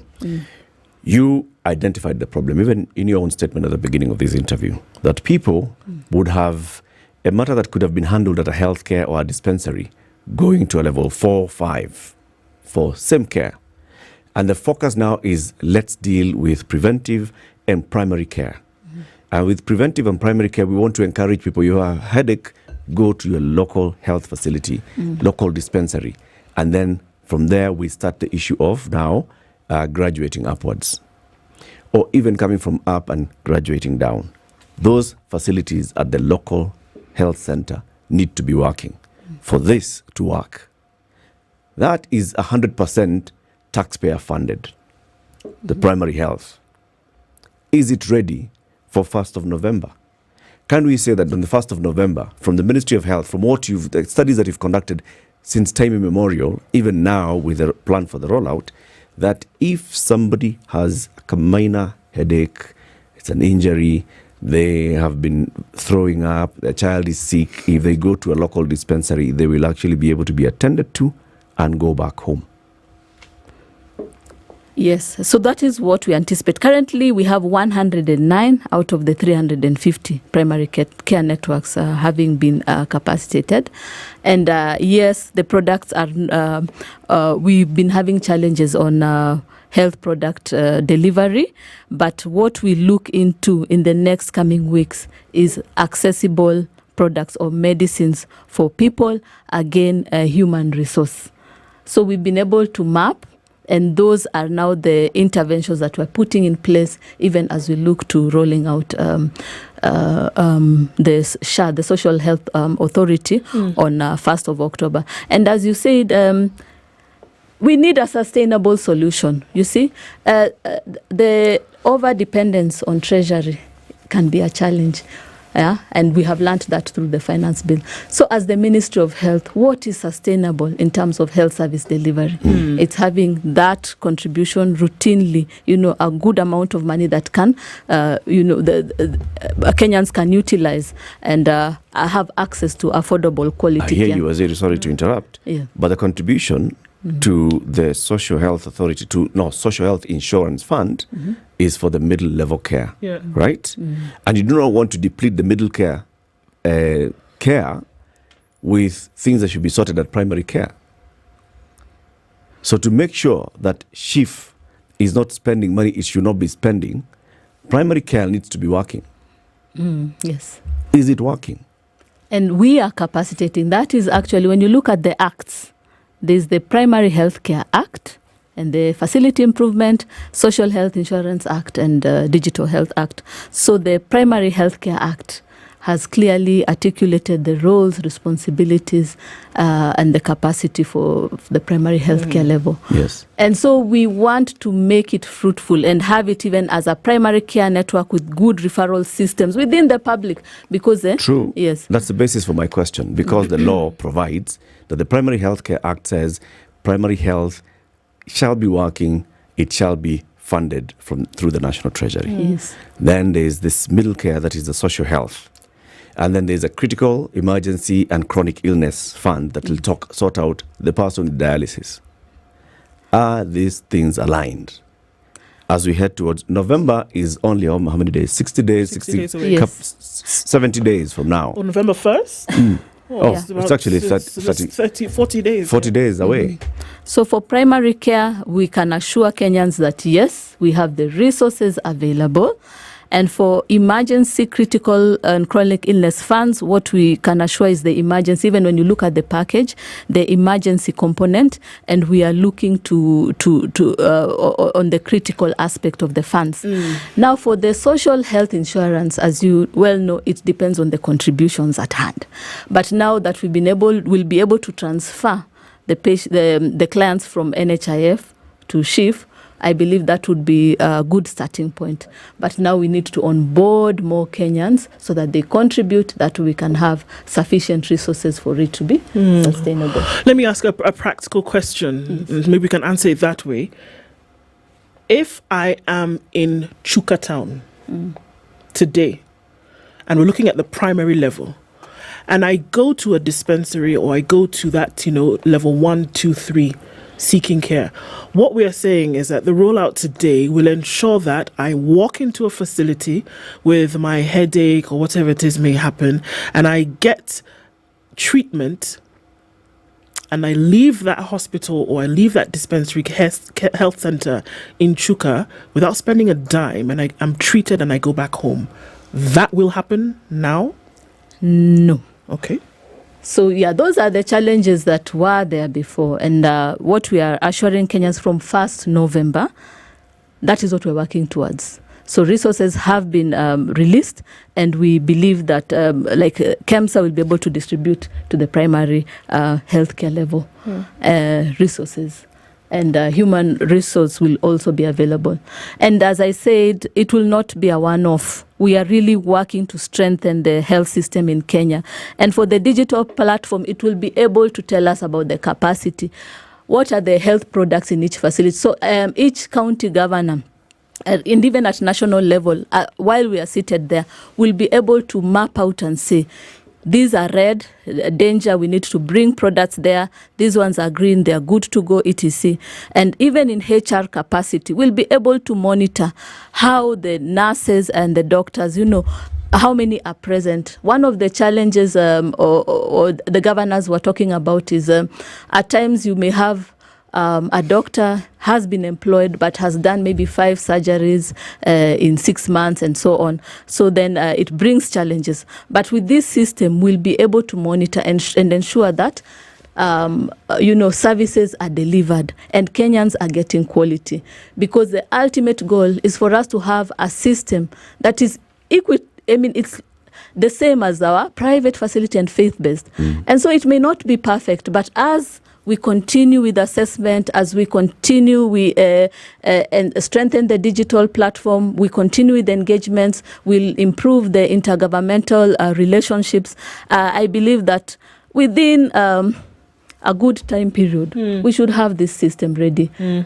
So it may not be perfect at this time, but we are working on it. What's the thought about making sure that the system, at least to a certain percentage, is foolproof before asking Kenyans to then start to use it? Yes. So we have engaged the Data Protection Commission. We have looked into the cyber security concerns. We have had layers of protection for each component and again for the whole digital superhighway. So and then the cyber security concerns are being addressed among others. So that is indeed an area that is of great focus, and also borrowing from the e-citizen and other platforms. So definitely we look into ensuring data protection. So you've come into office where certain things were happening. The doctors had just come off a 50-day strike. Was it a little bit more than that? And just last week, clinical officers 100 days plus. 100 days, and nurses did their bit. There's still a lot of dissatisfaction around the human resource aspect of healthcare delivery for doctors, whether it's at the county level, whichever level it is. We just had this whole debacle with interns and whether they will be paid what is prescribed. How you deal with that human resource aspect? Because year in, year out, it has been an issue. Doctors today are threatening that I believe they've given a notice, they will go on strike again. How do we deal with some of these issues whereby we just never seem to be able to agree and sadly do the right thing? Wow. Ultimately, let me start from ultimately, yeah? When we have the social health authority in place, what that means is the facility will be able to capacitate itself, and gradually we believe that it should be able to pay the human resources within that facility. Yeah, so that is the vision, that from primary care level up to level 6, they should have enough resources to maintain the human resource. That is the ultimate and the sustainable solution. But for the human resource, we have an act that will be coming very soon. And again, we are working on the HRH policy. So all those things will be well articulated to ensure that we are addressing the concerns of doctors and nurses and the clinical officers, basically all the cadres that are involved in healthcare delivery. So this is an upcoming policy, and I think I believe that we'll have a lot of participation to ensure that all the concerns are covered, especially for interns and also for doctors. But for the doctors, I believe it has been sorted by now because resources were released, even as we continue with them. And equally the nurses and the clinical officers, we are addressing the issues and ensuring that their concerns are addressed and the CBA is adhered to. During vetting, you pledged support for the establishment of a Human Resource Commission. Tell us about that. Yes. Medics have been pushing for this, for a one national commission that employs them and deploys them.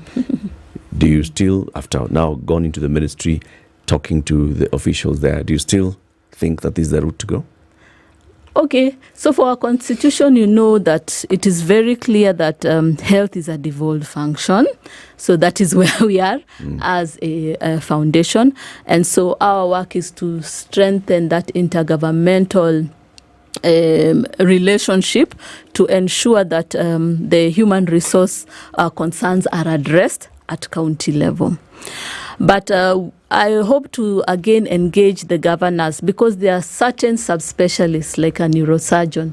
We don't expect a neurosurgeon to sit in a facility the whole day. He might maybe do one surgery in 3 months.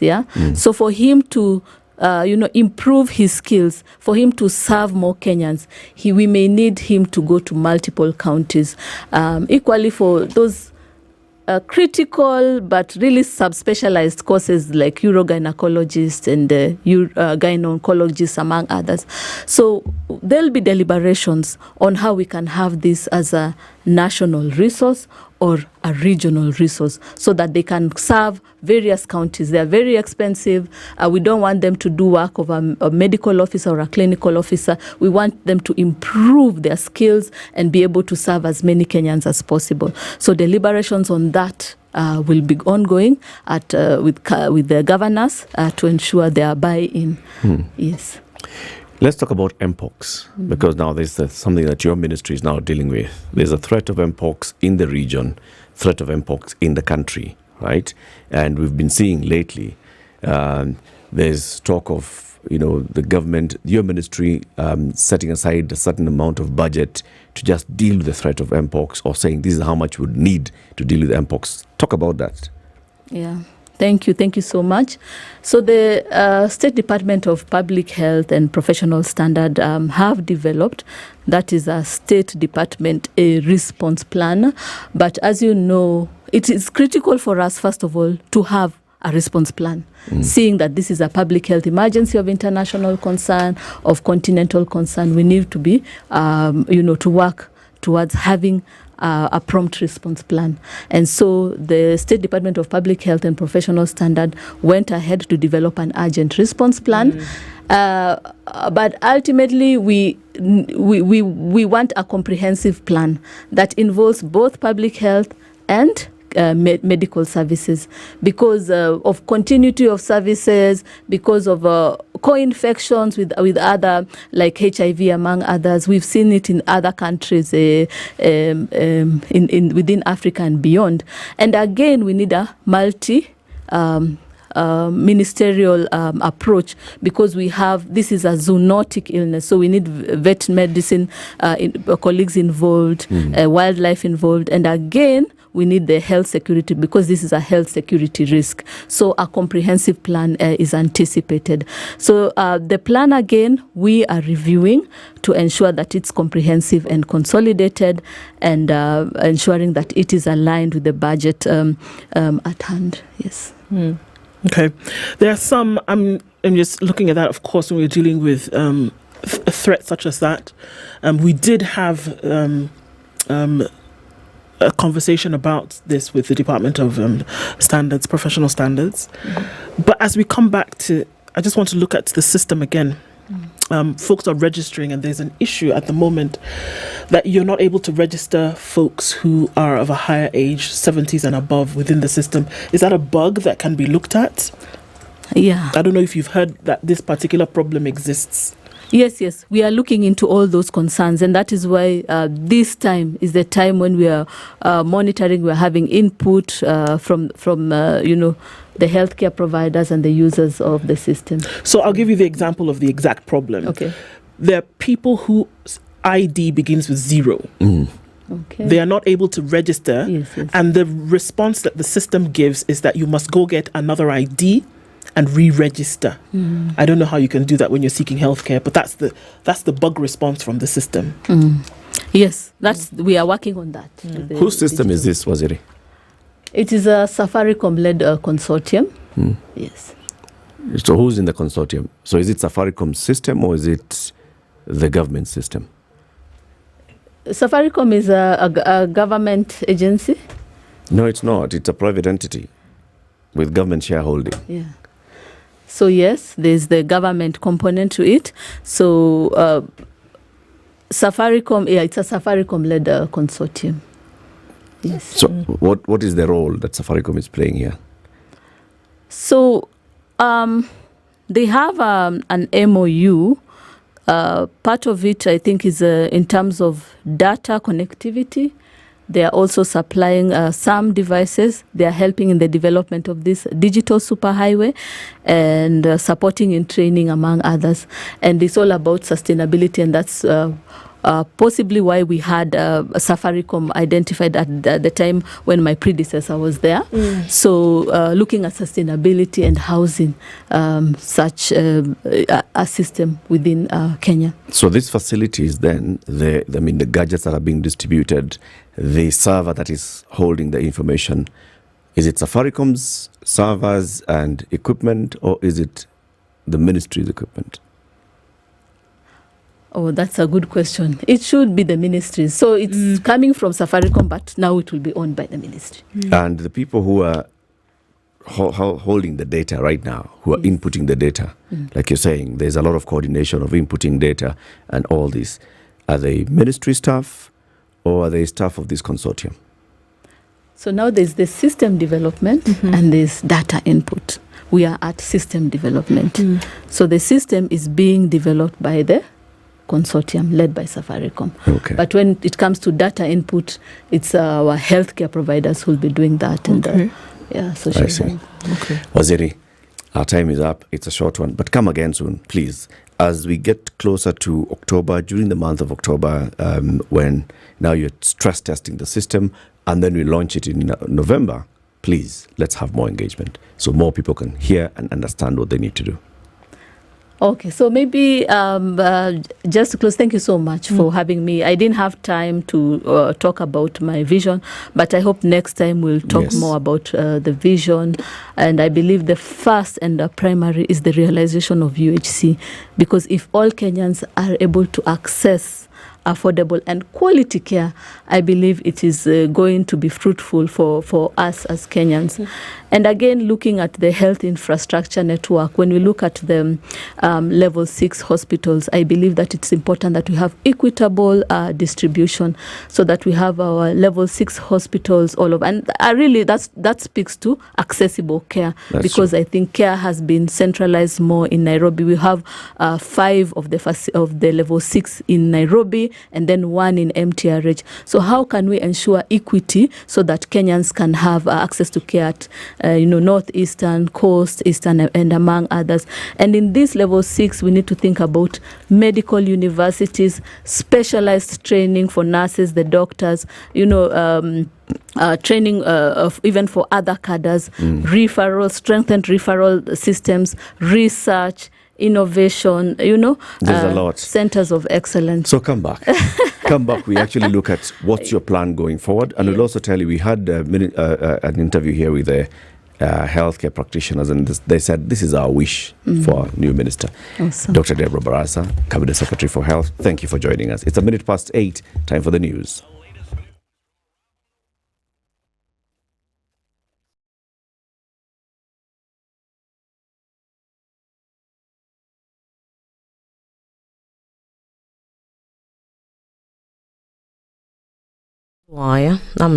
Ubaga, the cabinet approved the implementation of a unified personnel identification system to eradicate ghost worker payroll fraud across all levels of government, including constitutional commissions. During the first full cabinet meeting chaired by President William Ruto, they acknowledged that several government offices are flooded with ghost workers who continue to receive millions of taxpayers' money in salaries and allowances. The cabinet said that the move will save the country millions of shillings siphoned through an exaggerated wage bill.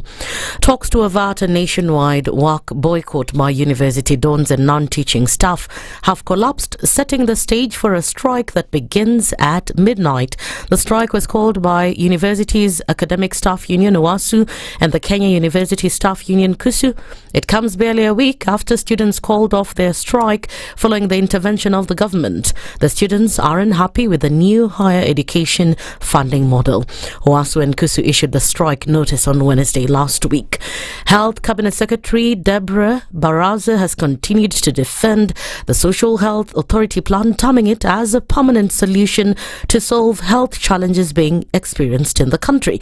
Speaking on SpiceFM, Barasa said that SHA will provide services to all, unlike NHIF, which focused more on the employed.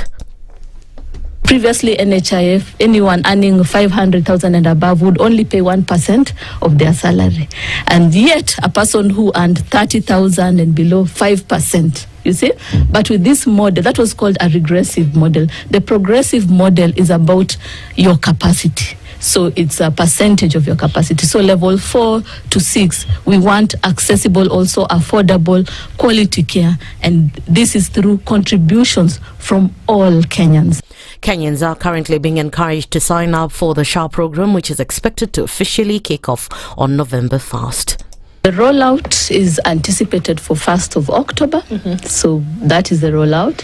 And maybe to just inform you, what we are doing currently is ensure that all the facilities are capacitated. So we will start with the ones that have been offering NHIF because they already have systems in place.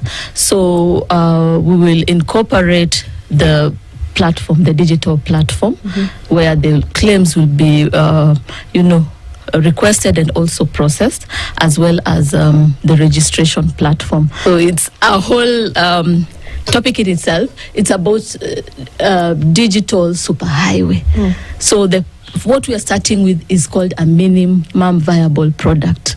Acting Inspector General of Police Gilbert Masengeli has claimed he was unfairly targeted and that the court overstepped its bounds by sentencing him unheard. Masengeli, who has since moved to the Court of Appeal, is seeking to suspend his conviction and sentencing, saying he was condemned and hard. Through advocate Steve Ogola, Masengeli said the judge made a mistake by holding that he cannot send representatives to explain why the order requiring the production of the missing persons had not been complied with. Masengeli was on Friday last week ordered to serve 6 months in prison after being found guilty of contempt of court. Justice Lawrence Mugambi directed that he submit himself to the Commissioner General of Prisons. Alternatively, the judge directed that the IG appears in person to answer to the issues that he has been avoiding. And finally, former Prime Minister Raila Odinga is set to leave the country to attend the United Nations General Assembly meeting in New York as part of his African Union Commission vote hunting mission. He is expected to engage Africa heads of state attending the New York meeting as he bolsters his campaign for the African Union Commission chairperson. 54 African countries are participants in the UNGA, which has a membership of 193 countries. That's the news wire. I'm Leah Ubaga.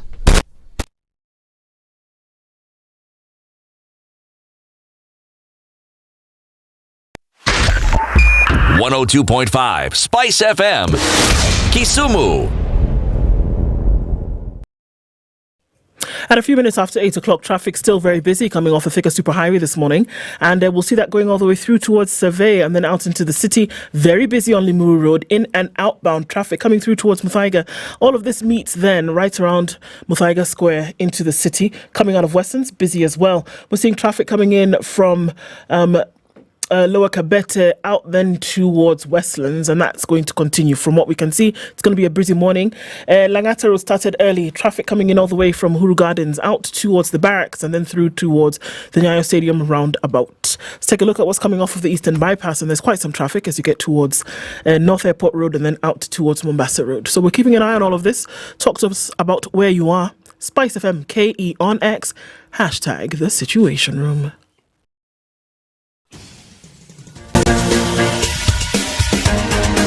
This is The Situation Room, the home of hard-hitting political commentary and penetrating insights about the state of the nation. This is a talk radio experience like no other. The Situation Room, a place for hard truths, debates, and elevated conversations. The Situation Room, witty, political, engaging, deep, controversial. In the room, we have C.T. Muga, researcher, academic, seasoned political observer, a fountain of wisdom in these politically uncertain times. Ndu Okoh, Nigerian by birth, Kenyan by choice, communications expert, Pan-Africanist, a truth seeker and believer in people power, and Eric Latiff, agent provocateur, the man in the chair, seasoned journalist, news hound, a man who believes in punching up, not down.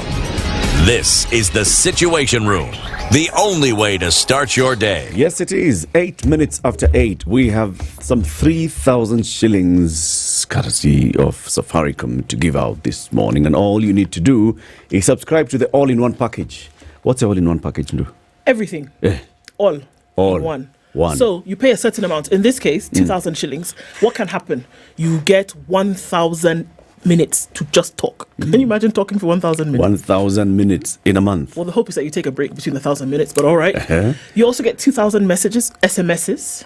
You can send SMS, 2,000 of them. And then you also get 17 GB data. See, today I got it right. Yes. And then you also get free WhatsApp. You can do all of these things for 30 days for just 2,000 bob. So you never have to worry. Let me call you back. Let me buy your airtime. Or I sent a message that didn't go. What? You didn't get my message? Oh, then you check and say, oh, it didn't go. I didn't have airtime. No. You're guaranteed that your communication will never katika because you've paid the 2,000 shillings at the beginning of the term. You hold it for 30 days. You can do all of these things. And you'll use all of them. All in one. Communication doesn't stop. Yep. And you know, once you have it, like I have it on my mobile phone and I have a tablet, I hotspot. I got the word today. Well done. From my mobile to my tablet, I'm not worried about it. I'm sorted. Or you're watching content. Kenyans now use this screen. The screen here is the main screen. Yeah. You're watching the Situation Room. You're streaming the entire 4 hours and you don't want to miss because our next conversation is going to be about diaspora jobs. And you're thinking, I want to hear what this plan is and how it's going to work. And then That's buffering. Data. By the time you buy data, you come back, the PS has already said what you wanted to hear. And she has gone. It's moved. 2,000 bob. All of it. Go star 544 hash. Star 544 hash. And then go monthly. And then all in one. Select your package. Subscribe. Pay. Take a screenshot. Send it to us on DM at SpiceFMKE on X. At the end of this show, our social media guys, our Gen Z guy is called who? Avin. Avin. He's going to pick somebody who will win the 3,000 shillings. It's as simple as that. There you go. Yeah. So the PS for Diaspora Jobs. Okay. The PS for Diaspora Affairs. He's our next guest. And she's here, Rosalind Kathuren Jogu. Good morning. Good morning. Good morning. Good to have you back. Thank you so much. Thank you for having me back. I think it's been a month since I was last here. Yes. Thank you for having me I love back. the blue. What do you call that It's blue? royal blue. Oh, thank you. I did not know. It's blue, right? It's the dark blue. Royal blue. Asante ndu. Royal blue. Yeah. Okay. And then I see on your lapel you have Kenya, Germany. Hey, ni nini bwana? Well, we are just off signing, and the ink is barely dry on the comprehensive migration and mobility partnership agreement with Germany. So I am wearing my Kenya Damu and Germany flag, of course. Okay. Now, City is not here today. Yes, is there going to be proverbs? Yes. Proverb for this week is from Libya. Oh. What's the capital of Libya? Tripoli. Very good. You're asking a diaspora person. Yes, Wamaju. How many Kenyans are in Libya? Right now, those numbers are not very clear. We evacuated Libya several years back when we had political problems there. We haven't re-established an embassy there. We had to close our embassy there that many years ago. So it's one of the places where we don't have very good systems or controls, so we basically tell Kenyans to not work there. Okay. So for now, at least don't work there as things are getting sorted out. The kind of government they have so far, it's a provisional government. It's, those ones. It's a caretaker sort of government. It's a provisional government with the current president is not president, he's chairman of the Presidential Council. So the presidency is a council. And the chairman is called Mohammed El Menfi. He's the current chair of the Presidential Council. The proverb from Libya for today, he howled before going mad. He howled before going mad. It sounds like the beginning of a composition. ... He howled before. Okay. What do I think it means? Yes, that's it. That's the end of the proverb. He howled before going mad. There are signs. I think there are signs before certain things happen, or as people say, if I make money, there will be signs. That's not what it means. They will know. They will know. They will know. But I think it just means that before it rains, the clouds will gather. Before anything major happens, there will have been signs. So I think you might then use that proverb as a warning, or as to say that these are the warning signs before something happens. Is what I would say. And your man and Adani. Don't ignore the signs. Okay. Yeah. If you had taken him to hospital when he was howling, maybe you'd have helped him. Perhaps. Yeah. Okay. Yeah. So, diaspora people, we want to talk to them as well, because, people in Kenya, people abroad, there's a lifestyle. It's an app. It's called Loop. Yes, it can serve even you people who are in the diaspora and you're watching the PS this morning. Can you tell them about it? So imagine you can do everything from one app. You can pay your bills. Doesn't matter where you are. You can move money from your bank account to your mobile wallet. You can also do vice versa. Send it from your mobile wallet back to the bank. All your transactions. And imagine if you were in business as well. You can pay merchants. You can sell. You can buy. You can advertise your products on the app. And all we need you to do is download the app. Download it and experience all the amazing things that you can do on this app. And you can even, go ahead and get facilities for credit. I mean, really, anything that you can imagine that you would do with your money and your business and your lifestyle, you can do it on Loop. And that's why they say it's not just transactions or it's not just an app. It actually is a lifestyle. Indeed. So that's good, because we're always looking for ways to make movement of money, remittances, or other business that our diaspora are doing easier, faster, cheaper, and so on. Very good. Yeah. Loop it. So tell us about the trip to Germany and this, and you say it's a big deal. It is a big deal. It is a big deal. So the trip to Germany was very successful. There were a number of things that were happening. First of all, Kenya was the guest country for what they call the Bürgerfest, or the Citizens Festival, where the German presidency takes time to celebrate volunteers and that kind of thing. And they will usually invite another country to come and showcase its culture and so on. So at the palace, or the Schloss Bellevue, where the palace is, you will do these grand exhibitions. And with Kenya being there, this was the first time a non-European country had been invited as a country of honor. And so we were showcasing our culture, language. There was dancing, there was music. I think Boma's dancers were there. There was nyama choma, mutura. Of course, our usual coffee, tea. Something like 15,000 Germans attended this event over the 2 days. So, of course, a number of them interacted with our culture, ideas of our tourism sites, and so on for the first time. So really, you can expect to see an uptick in tourism from that part of the world. But also, it was useful for people to begin to understand Kenyan culture a little more in ways that they haven't interacted with it before. There was so much dancing, there was, DJs and all of that. So it was very exciting. And, on the margins of that, then we did business. One of the things that we did was signing the Comprehensive Migration and Mobility Partnership Agreement, which we will speak about in a little bit. We also signed a 4-way MOU between the government of Kenya, represented by our State Department, Kala Trust, the Friedrich Naumann Foundation, and the Hamburg Chamber of Commerce.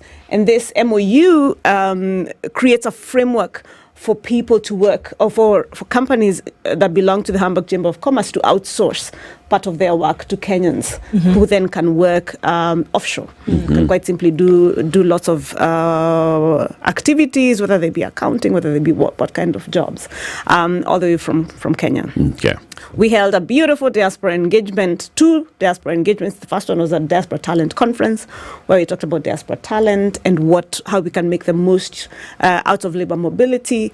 We had a fantastic diaspora engagement with the president. You might have seen a very lovely town hall where people got to interact and ask all kinds of questions and listen to former Prime Minister Raila singing. And we had a number of meetings. We had one with recruitment agents, both from Kenya and from Germany, convened by the president, so that we can talk about how we would go about now implementing the agreement. So it was really impactful. There were, of course, other meetings, like business meetings with Volkswagen and so on. So it was a very packed 2 days. There was also our team from Diaspora Affairs doing mobile consular services across a number of cities in Germany, as well as doing like a talent fest, where they went around different cities talking about Kenyan talent and why Kenyan talent is fantastic and well trained and so on. So very busy week. Okay. Yeah, very busy 2-3 days. So yeah. The Comprehensive Migration and Mobility Partnership Agreement. Yes. Very many words there. Yeah. But it's very comprehensive. Migration and mobility. Yeah. Those are the main words. What do those mean? So the agreement is set up to create a framework for, on our side, labor to move from Kenya to Germany, to meet our needs and to meet Germany's needs. What do I mean? It's a win-win, a mutually beneficial agreement that is set up to create synergies between our 2 markets. We have an surplus of particularly young or youthful talent, and on the other side, you have German companies badly needing labor. Because of the way our demographics in the 2 different countries are set up, you have a situation where in Kenya, you have youth bulge, as we call it, or an extremely youthful population, 19 and a half years is the median age in Kenya, which means our pyramid looks like a proper pyramid, right? Germany, on the other hand, has an inverted pyramid. Birth rates fell several years back. So what we now have is a much older demographic, an inverted pyramid. So lots of older people, median age is 44, I believe. And then, so you have a very small working population supporting a much larger and retiring population. The last of the baby boomers are now exiting their labor market, which means over the next several years, organically, Germany is not able to keep up its prosperity by relying purely on its own labor. Over the years, it's had migration, particularly from within the EU, from other countries within the EU. Something like 230,000 people have been were commuting from within the EU in 2022 alone to work within Germany. But various sort of pieces of research will indicate that without an intervention, what will happen to Germany is that by something like 2030, the labor gaps will increase to something like anything between 3 to 5 million. If you're a large industrial country, which is the third or the fourth largest economy in the world, the largest in the EU, and you're a large economy that depends on manufacturing, for example, and you don't have the labor to manufacture, then your prosperity starts going down. Some research, I think, from an institute, for example, indicates that that's going to mean a 14% dip in Germany's economic growth by 2030. So it's important to understand that this makes sense for Germany to look for labor. If we don't have labor, if they don't have labor, their economy will go down. On the one hand, so that's the picture on that hand. That's the demand side. The supply side is ours, where we have 1 million young people joining the labor market every year, right? And there aren't 1 million opportunities opening up every single year. So you have a surplus of labor. And I think the last time I was here, we talked about how GOK is dealing with that on a three-pronged strategy, right? So creating jobs at home, creating jobs online, and finally jobs in the diaspora. So what this agreement, the Comprehensive Migration and Mobility Partnership Agreement does is it creates a framework for those diaspora jobs in Germany. It's a first of its kind agreement, and this is what I mean by that. Many other sort of bilateral labor agreements, and this is not strictly speaking a BLA, but many other BLAs that we've gotten into will usually say, we will take 15,000 healthcare workers from Kenya, such as the agreement we have with the UK. Or we will take 5,000, artisans from Kenya. Or we have a total of, as a country, we can say we have a total of 40,000 nurses required. We will take 5,000 from Kenya, 5,000 from India, and so on and so on. So you allocate numbers. This is not that kind of agreement. This agreement is open. It says we have huge needs, and I've described what the market looks like. You've had other numbers, of course, going around, like 250,000, which is what is required year on year. In terms of actually a little more of the research indicates numbers are even larger than that. But so these are the needs we're giving Kenya based on Kenyans' ability to meet the requirements of the employer and of the Skilled Immigration Act, I think is what their law is called. Opportunities to come and work, right? Without a quota. Okay. So that is really the issue that we ought to be concerning ourselves about. There is no quota. You can, quote unquote, drink as much water as you can, right? And that is the point of this. That's why this agreement is different, and it's a good one also, because not only are we talking about then access to their labor, to their market, and Kenyans being able to go and work, but we've also done work in that agreement on issues like recognition of Kenyan skills, Kenyan's accreditation, Kenyan's certificates. We've done work on attempting to twin different sort of TVET institutions where we say there's this TVET somewhere in Kirinyaga and there is this TVET somewhere in Bremen. How can we make these two work together so that there is co-learning, co-teaching, exchange programs and that kind of thing? So we're building up on that agreement many different kinds of projects. But this work is skilled work. Yes. And this where there's needed to have some kind of caution applied when, of course, everything came out into the open and many questions were being asked. So I just wanted to go over a couple of things so that it is clear for everybody that what we're saying is that there's an agreement between two governments, Kenya and Germany, whereby Germany has said that there are jobs that they have to fill because they just don't have enough. And Kenya has said there are people who can do these jobs. Yes. But we're not saying that the floodgates are open and come as you please. We're just saying that they're skilled jobs and you have to meet the requirement and apply for the jobs in order to have them? Or are we saying that there's a platform upon which these jobs are going to be placed, and if you apply for it and you meet the match, then you may go? So that's a really good question. There is the agreement by government, but remember, most of these opportunities exist in the private sector. Okay, so what that means is that I still have to apply for a job. I still have to be matched, or I have to match myself to an employer who then says, okay, so this is what I'm looking for. I'm looking for a journalist with this kind of qualifications. This person meets the bill, and then we start the migration process, right? And the processes for moving. So let me say something before I talk about the processes for moving.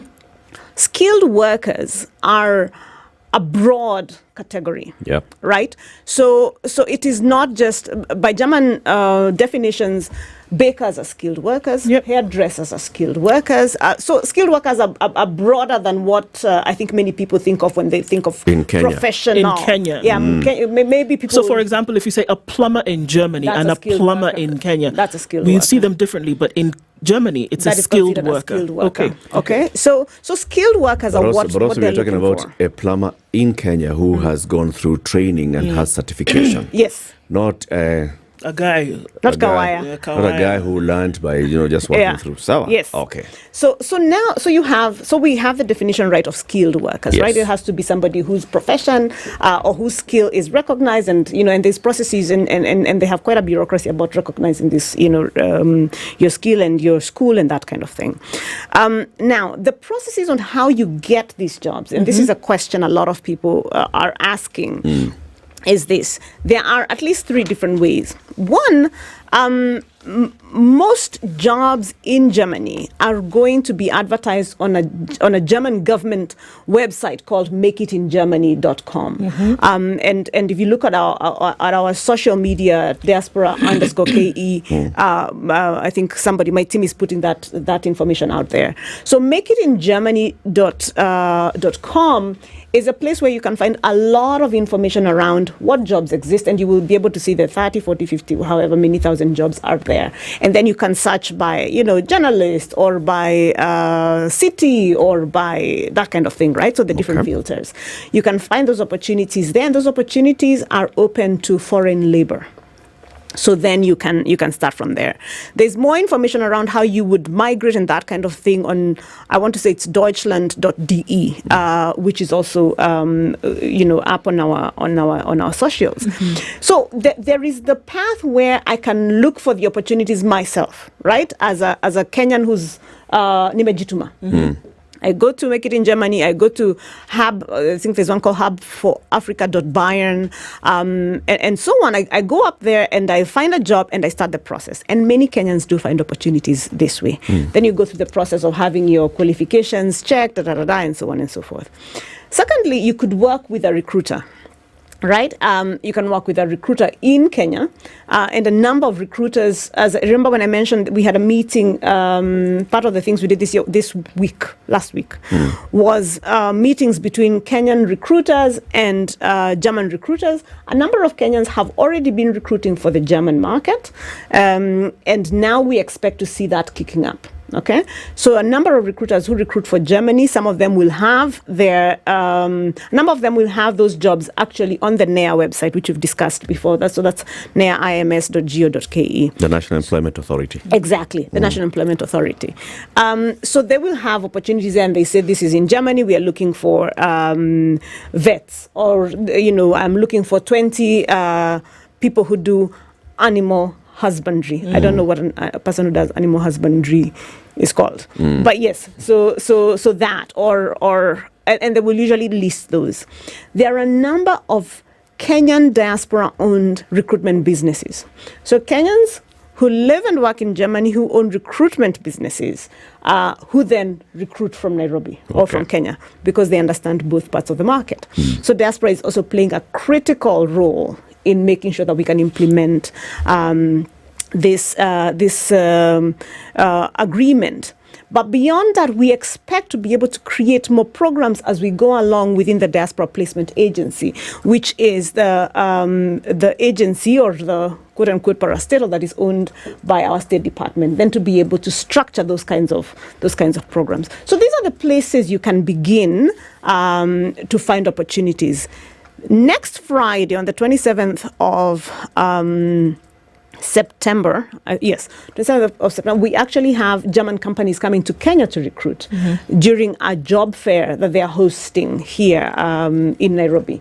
So movement is already happening, and these are some of the places that you'll find this information. But we understand that implementation is a long-term thing. So as information becomes available, one of the things that we will do at the State Department is we will continue to supply information, and you'll be able to see it as we go along, as we make materials available. But also we want... remember, we want this agreement implemented, right? We've worked very hard to negotiate it. We don't want to negotiate a market access agreement, then Kenyans don't. Then you don't take advantage of it. Let's take a break. When you come back, you'll tell us, so why work in Germany? Okay. Yeah. Because there are very many people who have said, so now surely you're sending us out of this country, or you want us to leave this to a change muze. 29 minutes to 9. Our guest is the Principal Secretary for Diaspora Affairs in the Ministry of Foreign Affairs, Foreign and Diaspora Affairs. Yeah. Rosalind Catherine Jogu. We'll be back shortly. Keep it here. Thank you.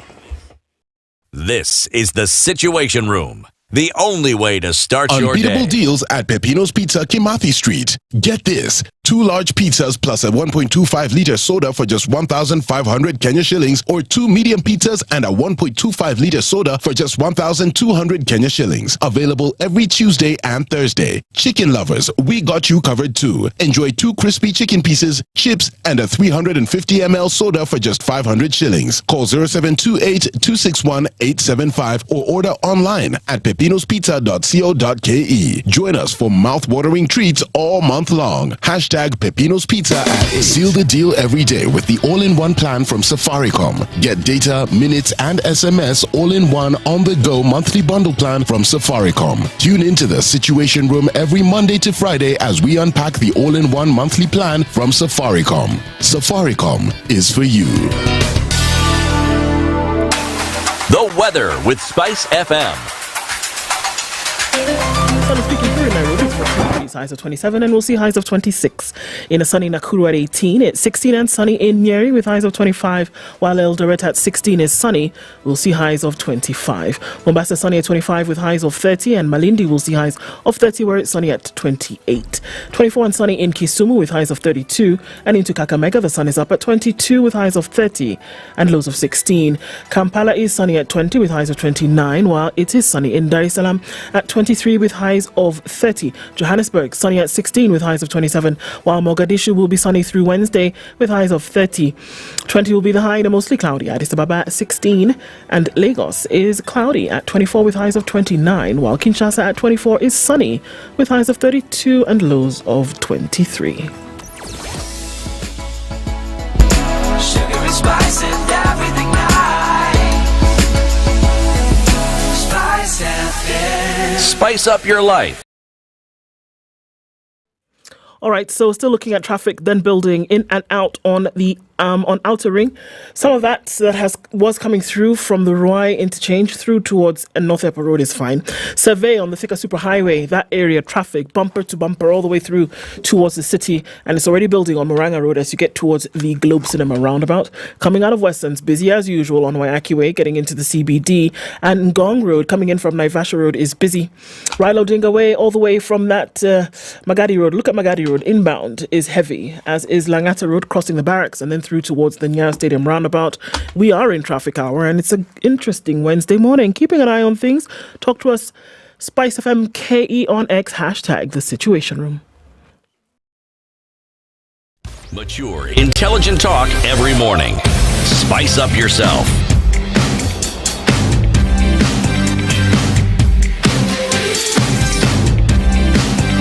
Mornings done right. 94.4 Spice FM, Nairobi. So listen, Safaricom has given us 3,000 shillings per day to give to one of you, okay? And all you need to do is subscribe to the all-in-one package, courtesy of Safaricom. Dial star 544 hash, then go to Go Monthly, and then select one of the all-in-one packages that you'd like to go with, 2,000, 5,000, whatever. Take a screenshot of that, send it to our DM on X at SpiceFMKE. At the end of the show today, we will give one person 3,000 shillings. Is it going to be you? Can only be you if you do what we've just told you to do, okay? Or you can use the My Safaricom app. Yep. That also is fine. The Principal Secretary for Diaspora Affairs, Rosalind Kathurenjogu, is still our guest. How many Kenyans live and work in Germany at present? About 30,000. 30,000? Yes. What are they doing? Various things. You have professors, you have business people, you have transport workers, you have lots of nurses and healthcare workers. It's the whole sort of gamut of Kenyans living and working in Germany. Yes. Our friend who listens to this show almost daily, George Taita, lives and works in the transport industry in Germany. So many, when they heard about this agreement that has been signed, they thought, why? Why go and work in Germany? Why go and work in Germany? Yeah. I think we spoke about why the jobs are needed in Germany, but also why work in Germany, because you get to find a good job, a good wage or salary, new experiences, but also I think one of the most interesting things about what this agreement could bring is what we are looking at in terms of skills and technology transfer now from a macro level as a country. The German, of course, Germany is a large automotive, what do you call it? Manufacturer.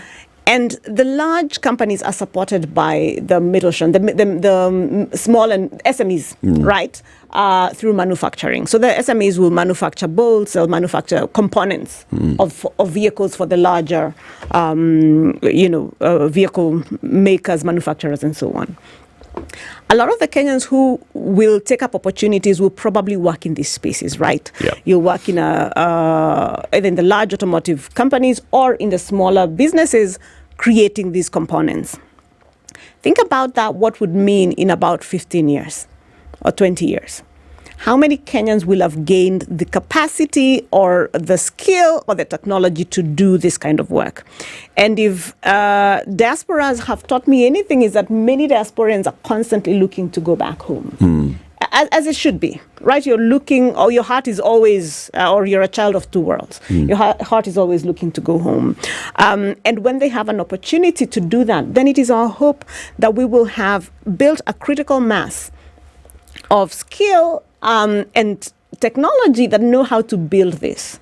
In 10 years or so, you start to see some of that manufacturing moving here, because now you have a critical skill of people who can build these parts.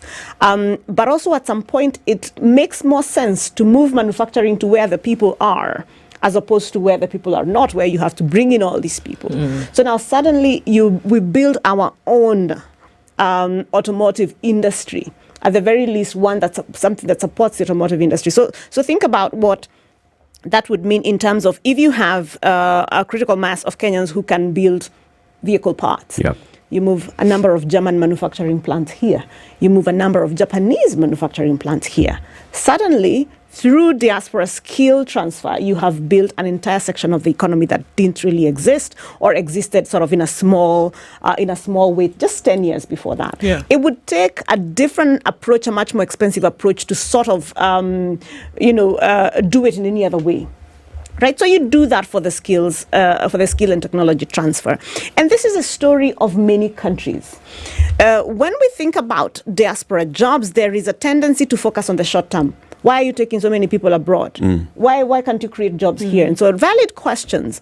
But part of that game, as I have said before, is the long game. You've got to think about, and this is what governments have to do, you have to think about what it looks like in 40 years. Yeah. In 40 years, you have an army of people who are trained in, creating German vehicles, for example. That immediately means that you can have that manufacturing moving here. But also what you see with diasporas is that when I talked about them wanting to constantly come home, is that also their hearts are constantly at home. People are always looking to make a difference. How can we do something at home? What can it's more of a tag me in, coach, right? I want to do something about home. The skills transfer, the technology transfer, the opportunity to even invest back home is huge. And some of these things don't require being gone 10, 20 years. Let me give you an example of a number of Kenyans who live and work in Seattle, for example. A lot of Kenyans are in the home care business, right? Caring for people end of life or persons with disability or people who need assisted living. Kenyans have become, it's an extremely attractive business and a lot of Kenyans are in it. Yep. What that means is in another 10 years, as we age out of work or as our parents are beginning to age out of work, parents who do not want to go and live in shags, we have a generation that is coming that will not want to go and retire in shags and so on. They actually don't even have shags. They don't have shags, right? Yeah. So their shags is urban. Is here in Nairobi. You need a solution to care for our loved ones in this way. These diasporians who are already in this business immediately can plug in, and we've already started to see it, building care homes here in the city where they can bring their skill, their knowledge, importantly, their networks, right? They already know, how do you fund this? How does the model work? And so on. Now think about this. If you're able to build up these care homes here in Nairobi, because this is a job you have done in Seattle for the last 10 years, and you care for your parents, you care for your friends' parents, and so on, you start to bring skills that intersect in a beautiful way.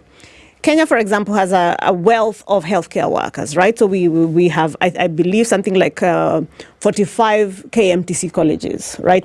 I think only 2 counties don't have a KMTC college. So we train a lot of healthcare workers. Kenya also trains a lot of hospitality workers, right? So if you travel anywhere, you will find Kenyans serving in hotels, as managers, as wait staff, as cooks, as chefs, and that kind of thing, or even in the Maritimes, right? So when you put those two together and you put our beautiful climate, right? We live at the equator. We have fantastic weather all year round. Life is not too expensive here compared, say, to places in Europe. Then you have a fantastic retirement proposition, where you tell people who think of someone who retires, a nurse who retires from the UK with a pension. Their pension might not take them, very, very far. But if you come and live in Nanyuki, where you have all of this healthcare workforce and you have all of this hospitality workforce and beautiful weather, yeah, and it's home. And exactly. So, and even if it's not home, even for other people who want to come and retire here, immediately we now start attracting a different kind of people, a different kind of capital. Right? So we've built a whole new industry largely from our diaspora minds, our diaspora ideas, diaspora investment, but also skills transfer. So you bring that here. And you can think about interventions like that in almost every sector. Okay. So diaspora going out and do, and not just for the short term, but the short term is important, right? People have to eat, people have to pay school fees, people have to live, but also people have to use the skill that they have spent money and time and families have sacrificed to acquire. But beyond that, we have to think about what is the long game? Are we always going to be in the business of, incentivizing people or facilitating people to go? Not necessarily, right? So when you see lots and lots of housekeepers going to the Middle East, for example, our hope always is that is their children will not need to do that. They do that so that their children can go to school and be able to pick up a different kind of job, right? So that is the call of our time, but also that is the advantage that we currently have. So Germany is one of those countries whereby you have to speak German. Yes. To operate in almost everything. Yes. There's very little English speaking. And how does that come into the agreement or into the arrangement that has been made country to country? Right. So that's a really good question. And one of the ones that keep coming up all the time is, do I really have to speak German to go? Ama mtanitafutia kazi tu hata ya ng'ombe. So that where I don't need to speak much German. There are places where you might not need, C1, right? You can get away with A1 or A2. But it is extremely important for any kind of migrant to be able to fit into a new country. If you don't speak the language, that is the fastest way of excluding yourself. You will not succeed. So you learn enough. And there's now a number of colleges, including the TVETs, who are now running German language classes. You can pick them up online. You learn enough. Some employers require that you have a certain level, right? So you start with A1, or if you're going to work in healthcare, it's a much more higher requirement of C1 because you must be able to speak to your patients and so on. But my recommendation and what we are seeing is that learn the language and learn well. Last week when we had the diaspora engagement, somebody told the president that here you could be a professor and not speak English and not speak German, or you could be what she called a D+ student. These are her words. You could be a D+ student but speak German and you will get ahead faster. So it is, you do yourself a disservice by not learning the language. My own German is many years ago from high school, but I've been dusting it off. And it does help to speak to people, even government officials on the other side, in a little bit of their language, and this sort of helps move things. So definitely learn the language. There are facilities. I've seen some counties, for example, really grab this agreement and run with it. Embu County, for example, the governor, I think, is putting some sort of money or scholarships in TVETs for people of Embu to learn German language. So as I keep saying, this agreement is for all of us. But there might be those who will run it, who will grab it and run with it and be able to make it sooner rather than later. So what I would like to see, or what I hope to see, is more actions like what we saw from Governor Mbarire, saying, okay, so this is the opportunity. How can we take advantage of it? Okay, let me see how many I can sponsor at the TVET and so on, so people can begin to take advantage of it. Exactly, absolutely. You've sold it quite well with the skills transfer, technology transfer and all, and looking at the future and seeing the present. Now, is the government helping Kenyans when it comes to dealing with the German embassy in Kenya or with all the other bilateral labor agreements that you've signed with the various countries?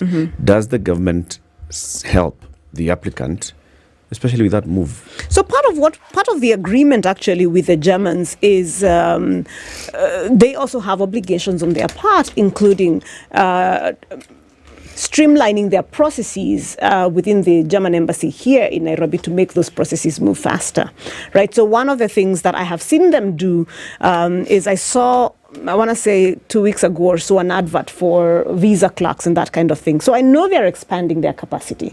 The German government has also talked about digitizing their processes so that their consulates, and the Chancellor also spoke about this last week when we were there, so that their consulates and embassies are able to move much faster or are able to be more efficient.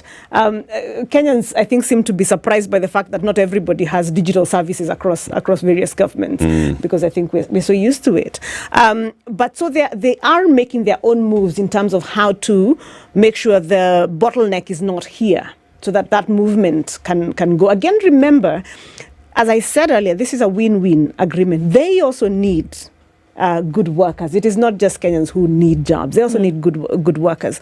We're also seeing a push from their own companies, right? So their own industry is saying, can you help us get through this in a faster way? Can embassy, can their interior ministry or whoever is concerned move things? So we have the push and pull from both sides.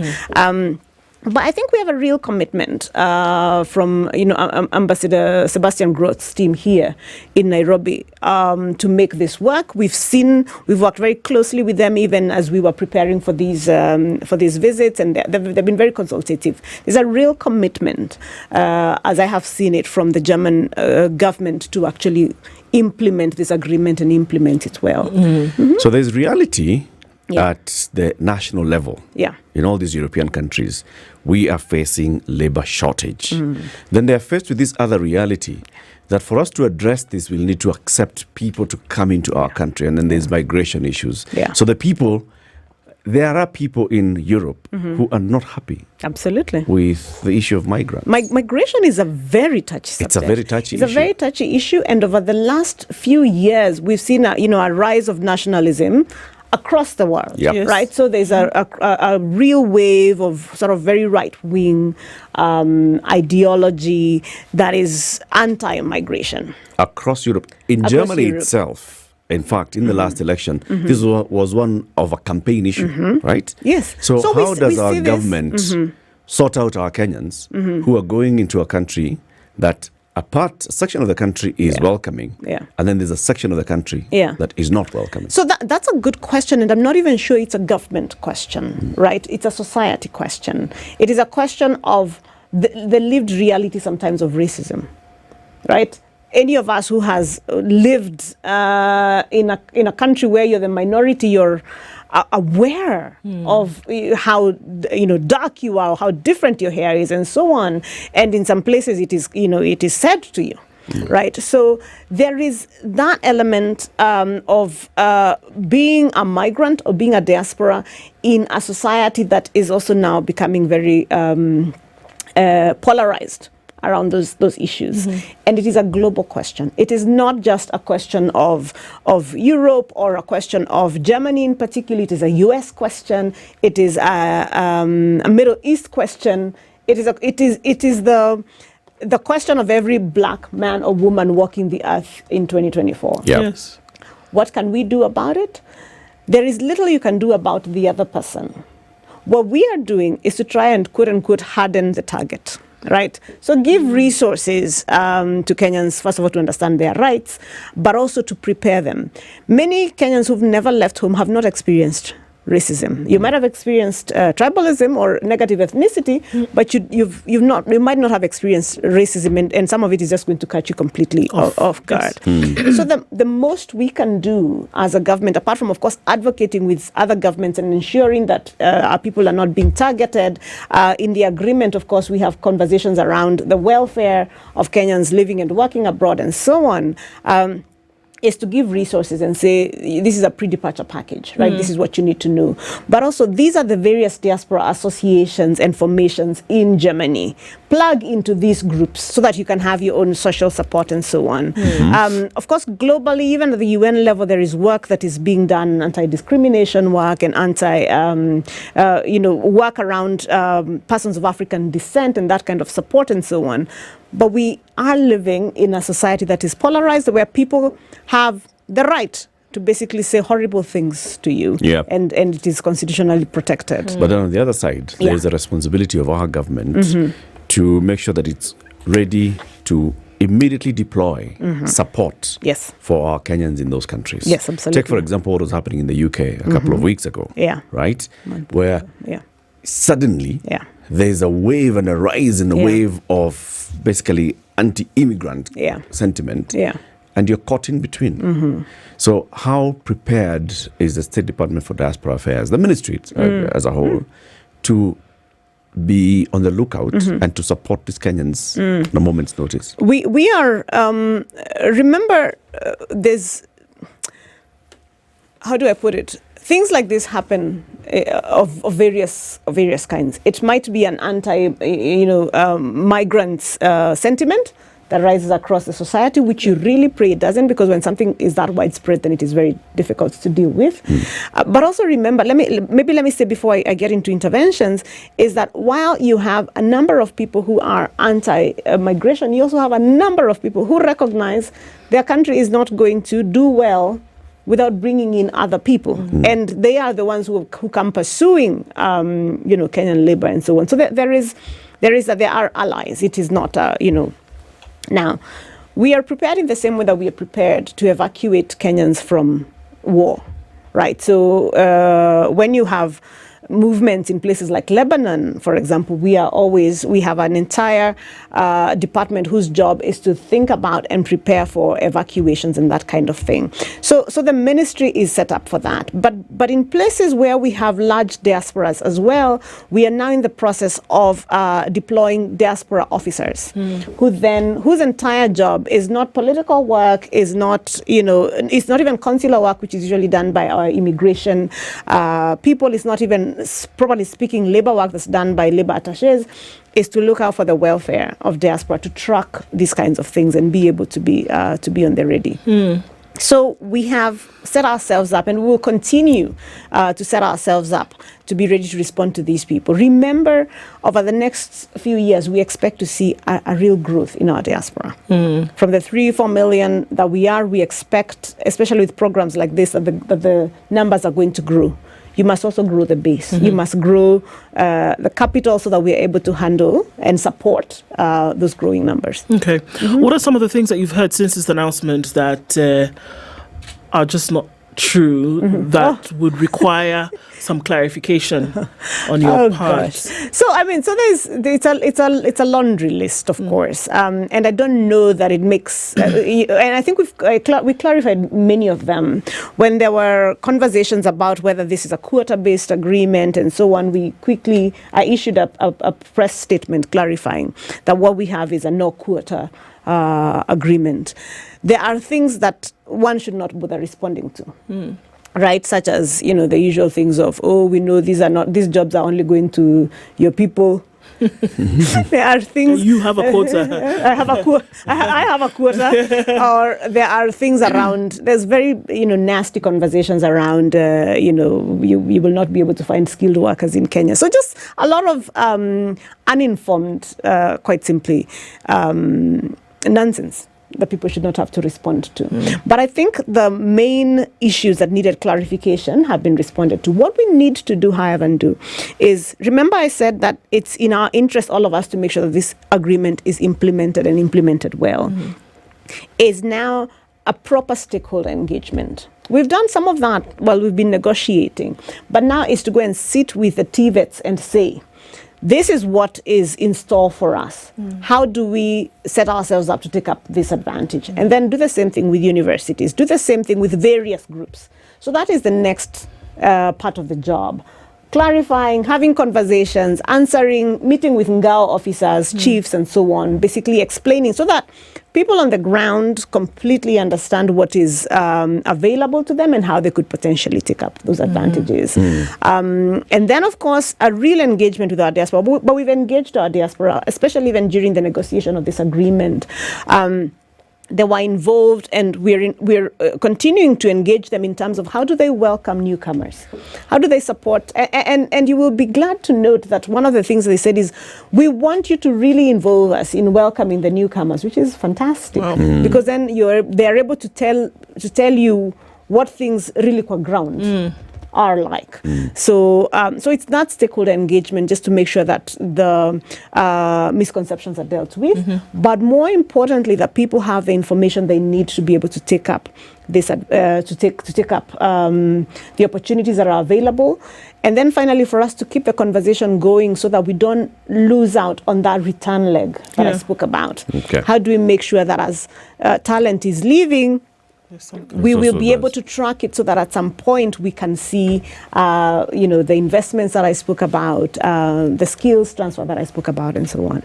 In a minute, How does one tell that an agency that's recruiting for Germany or for any other country is genuine or not? This is a question I think I answer every day on social media. But it's very easy. on the NEA website, the National Employment Authority website, and my team can actually post that as well, you will find the list of everybody who is an authorized, licensed, and current recruitment agent for overseas jobs. Okay, so the NEA maintains a list because NEA regulates recruitment agencies. So on the NEA website, the National Employment Authority website, there is a list of recruitment agents who are licensed. On the Kenya Maritime Authority website as well, there is a list of the companies that are authorized to recruit for maritime jobs. And I hope at some point we'll be able to have a chance to speak about this new area of maritime jobs that promises so much for Kenyans. In the, what do you call it? In the seas, not overseas, but on the actual in the sea. Yeah, Baharini. So those two, absolutely. So those two, that's where you find the information. If you're not sure, you can always check with us on social media, but please go there first. Okay. Yeah. Roslyn Kathure-Njogu, Principal Secretary for Diaspora Affairs, has been our guest this hour, just showing us the opportunities that are there with the newly signed Comprehensive Migration and Mobility Partnership Agreement with Germany. It's 9 a.m. news time. Spice up your life.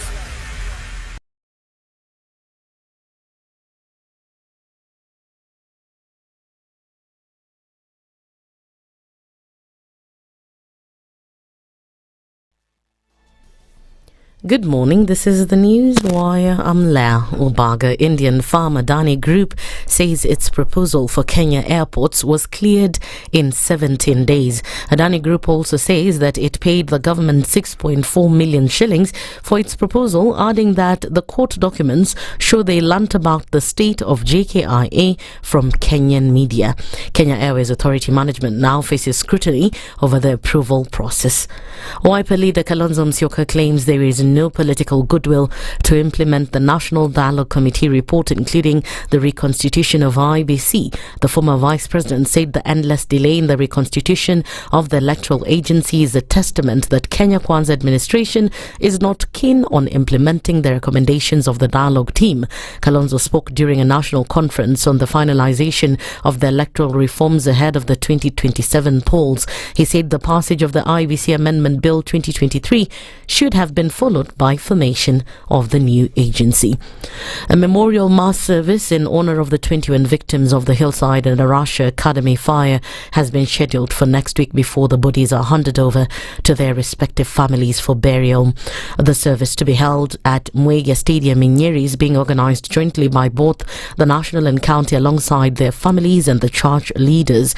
Nyeri Acting Regional Commissioner Pius Murungu said they expect the Directorate of Criminal Investigations to conclude the process early next week to pave way for the service.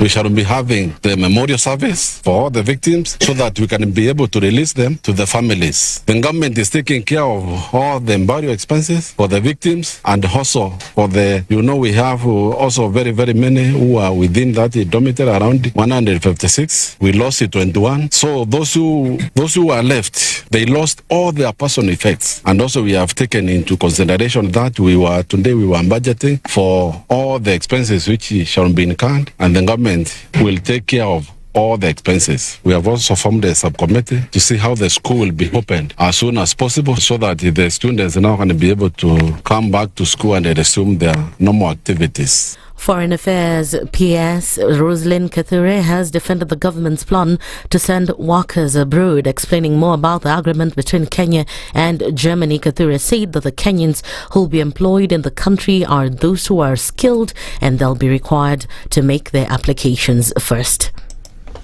You get to find a good job, wage or salary, new experiences, but also I think one of the most interesting things about what this agreement could bring is what we are looking at in terms of skills and technology transfer now from a macro level as a country. The German, of course, Germany is a large automotive manufacturer. And the large companies are supported by the Mittelstand, the small and SMEs, right, through manufacturing. So the SMEs will manufacture bolts, they'll manufacture components of vehicles for the larger, vehicle makers, manufacturers, and so on. A lot of the Kenyans who will take up opportunities will probably work in these spaces, right? Yeah. You work in either in the large automotive companies or in the smaller businesses creating these components. The High Court in Eldoret has directed 9 accused of stealing from Kapseret MP Oscar Sudi's Timber Exo Club to file affidavits proving they are unable to raise 300,000 shillings bond for their release.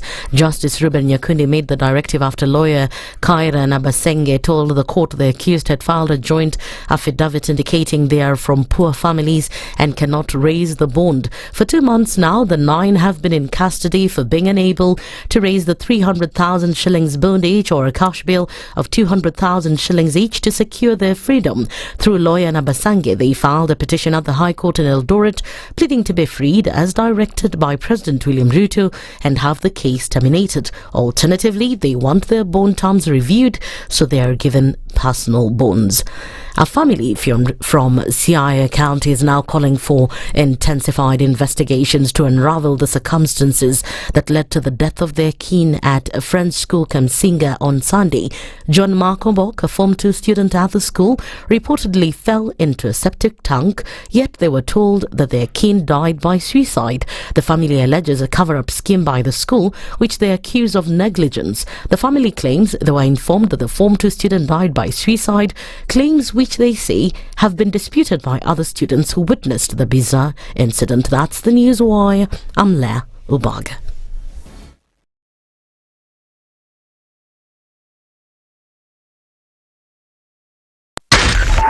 .4 Spice FM. Nairobi.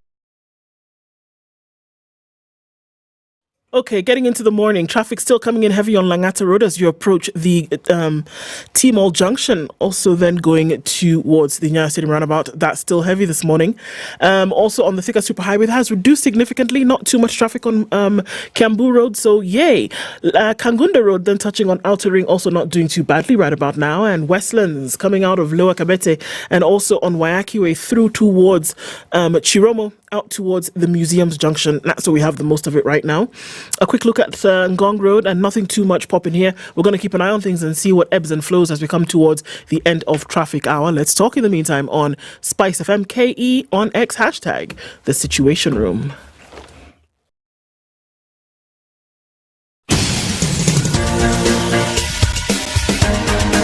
This is The Situation Room, the home of hard-hitting political commentary and penetrating insights about the state of the nation. This is a talk radio experience like no other. The Situation Room, a place for hard truths, debates, and elevated conversations. The Situation Room, witty, political, engaging, deep, controversial. In the room, we have C.T. Muga, researcher, academic, seasoned political observer, a fountain of wisdom in these politically uncertain times. Ndu Okoh, Nigerian by birth, Kenyan by choice, communications expert, Pan-Africanist, a truth seeker and believer in people power, and Eric Latiff, agent provocateur, the man in the chair, seasoned journalist, news hound, a man who believes in punching up, not down.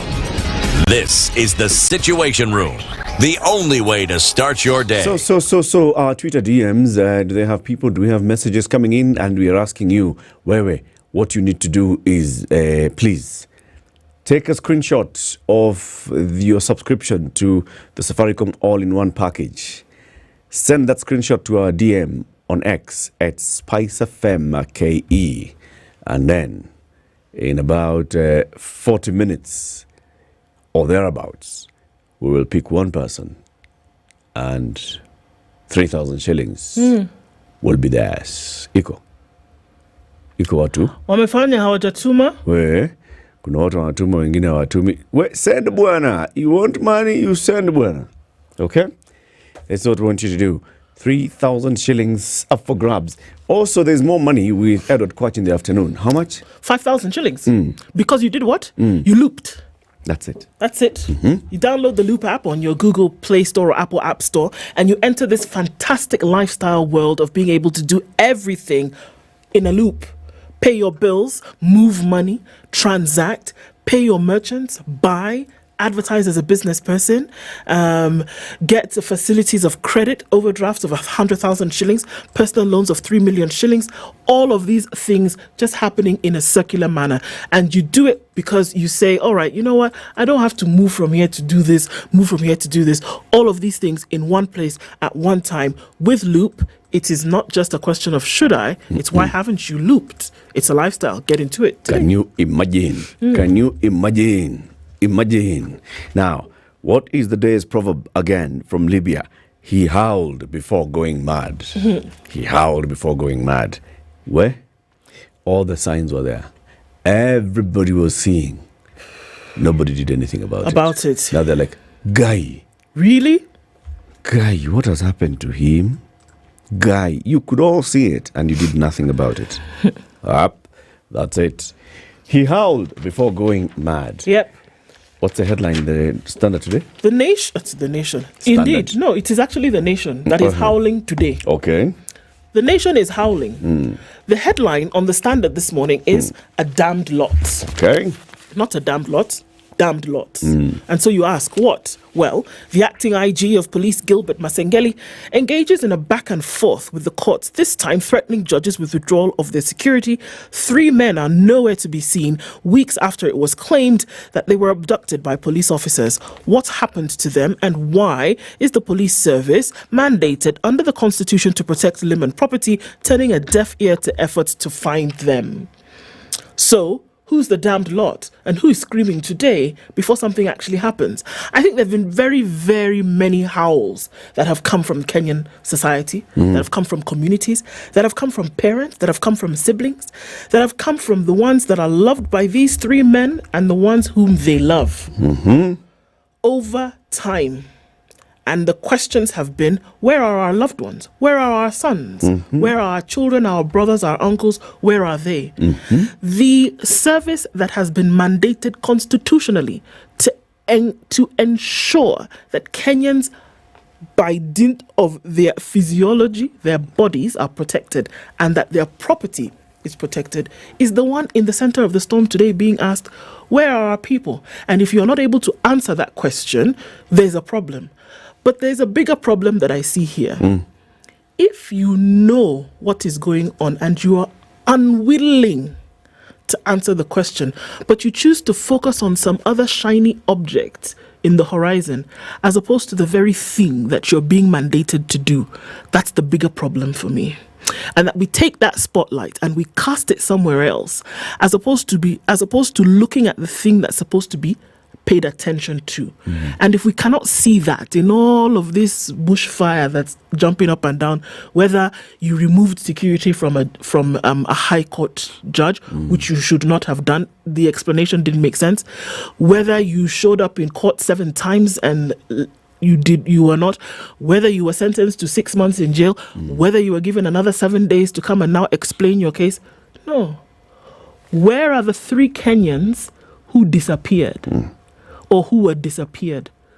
You would rather even come and say that you do not know. You would rather come and say, well, you know, at the time when they disappeared, I was not the one who was here, so I really can't say something.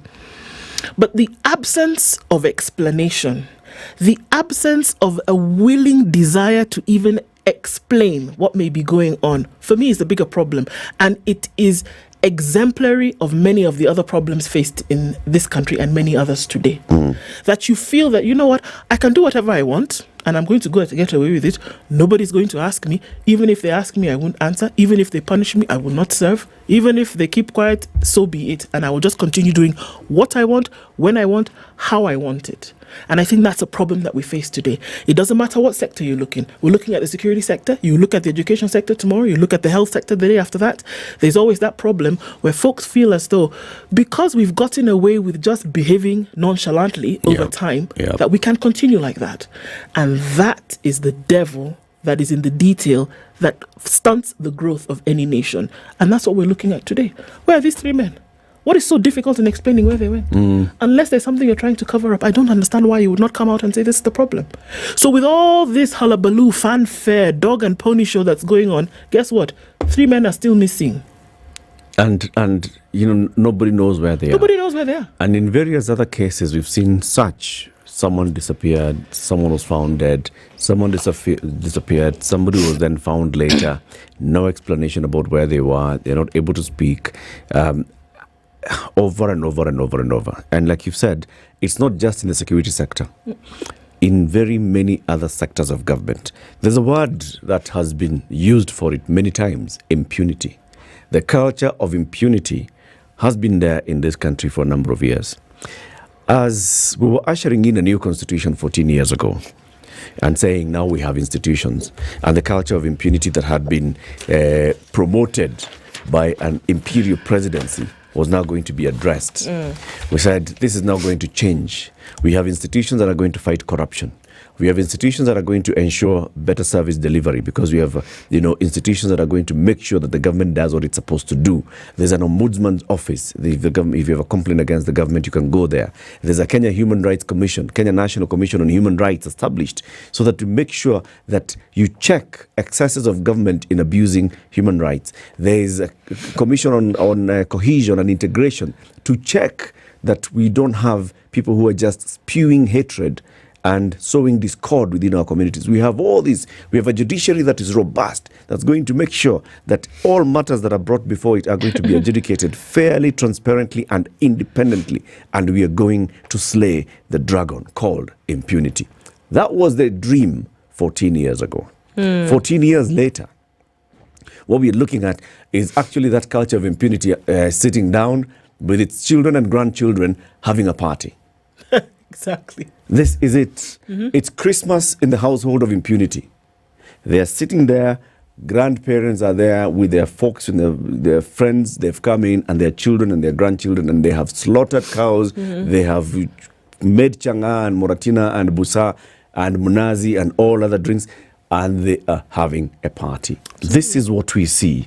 When we see police officers who have been captured on camera, shooting, or treating citizens badly. When you see leaders who are captured on camera talking trash or behaving as if they own the country. When you see a police boss who is asked to go to court and does not go.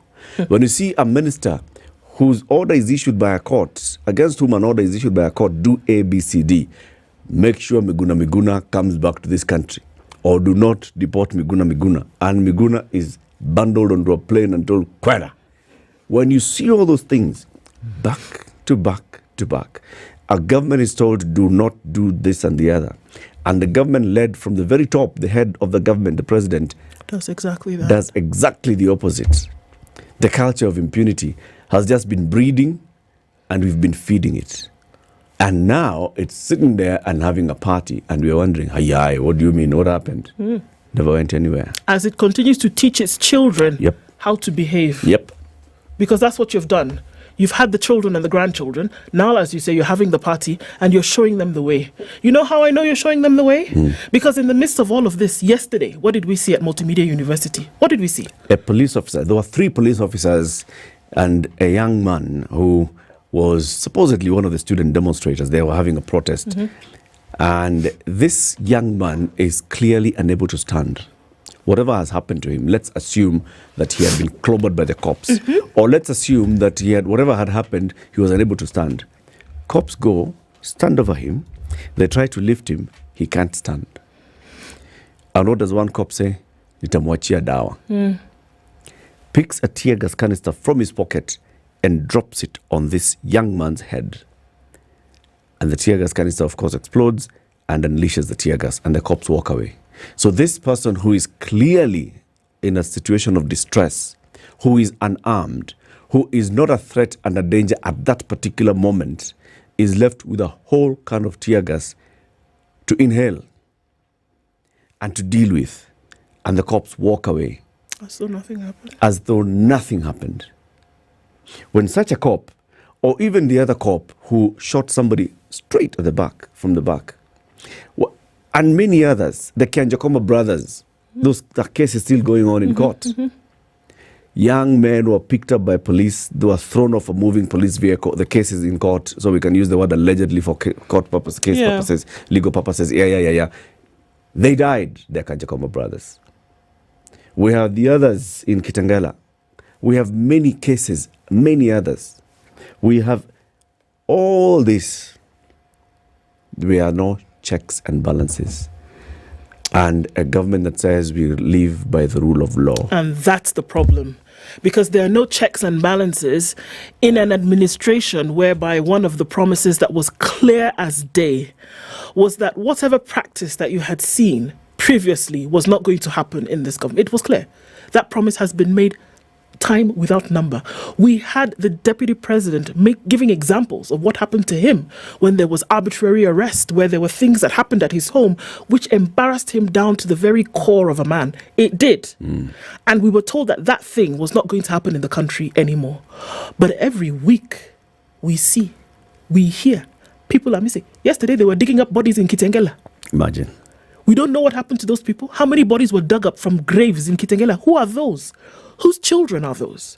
Whose fathers are those? Whose mothers are those? Whose sisters are those? And it gets down to the very nitty gritty. What value do you really place on human life? What value do you place on life? And not just in life and death, but in the very existence of a man or a woman or a child, for them to be able to eat, for them to be able to have shelter, for them to be able to be educated, for them to be taken care of medically. That's what I'm talking about. Before you even get to life and death, that bodies can be thrown in a quarry somewhere and everybody will hope to God that the elements of nature will take care of it before anybody asks questions.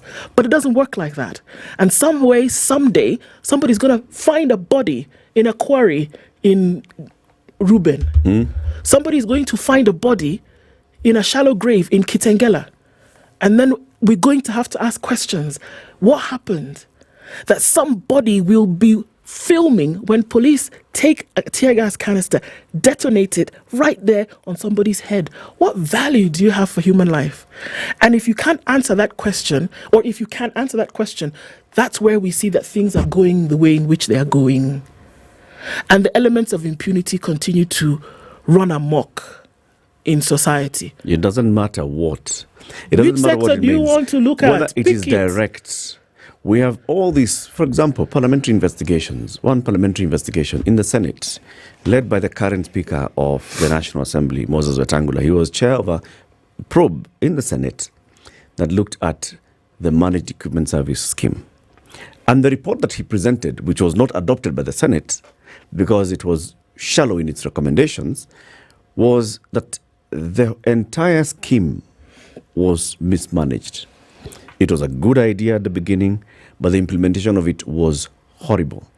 And so it has ended up costing Kenyans a lot of money in the purchase of this equipment, in the distribution of the equipment countrywide. Value for a shilling, not 100% realized. Look at the probe that was done by the current governor for Homa Bay, who was then chair of the Public Finance Committee in Budget.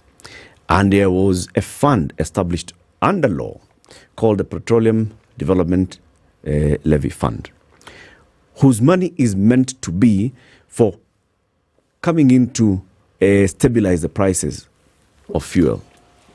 And they were summoning the cabinet secretary for the National Treasury and saying, where is the money? Because the Auditor General says this money has been misappropriated, misallocated, taken to other functions. There was a sports fund levy.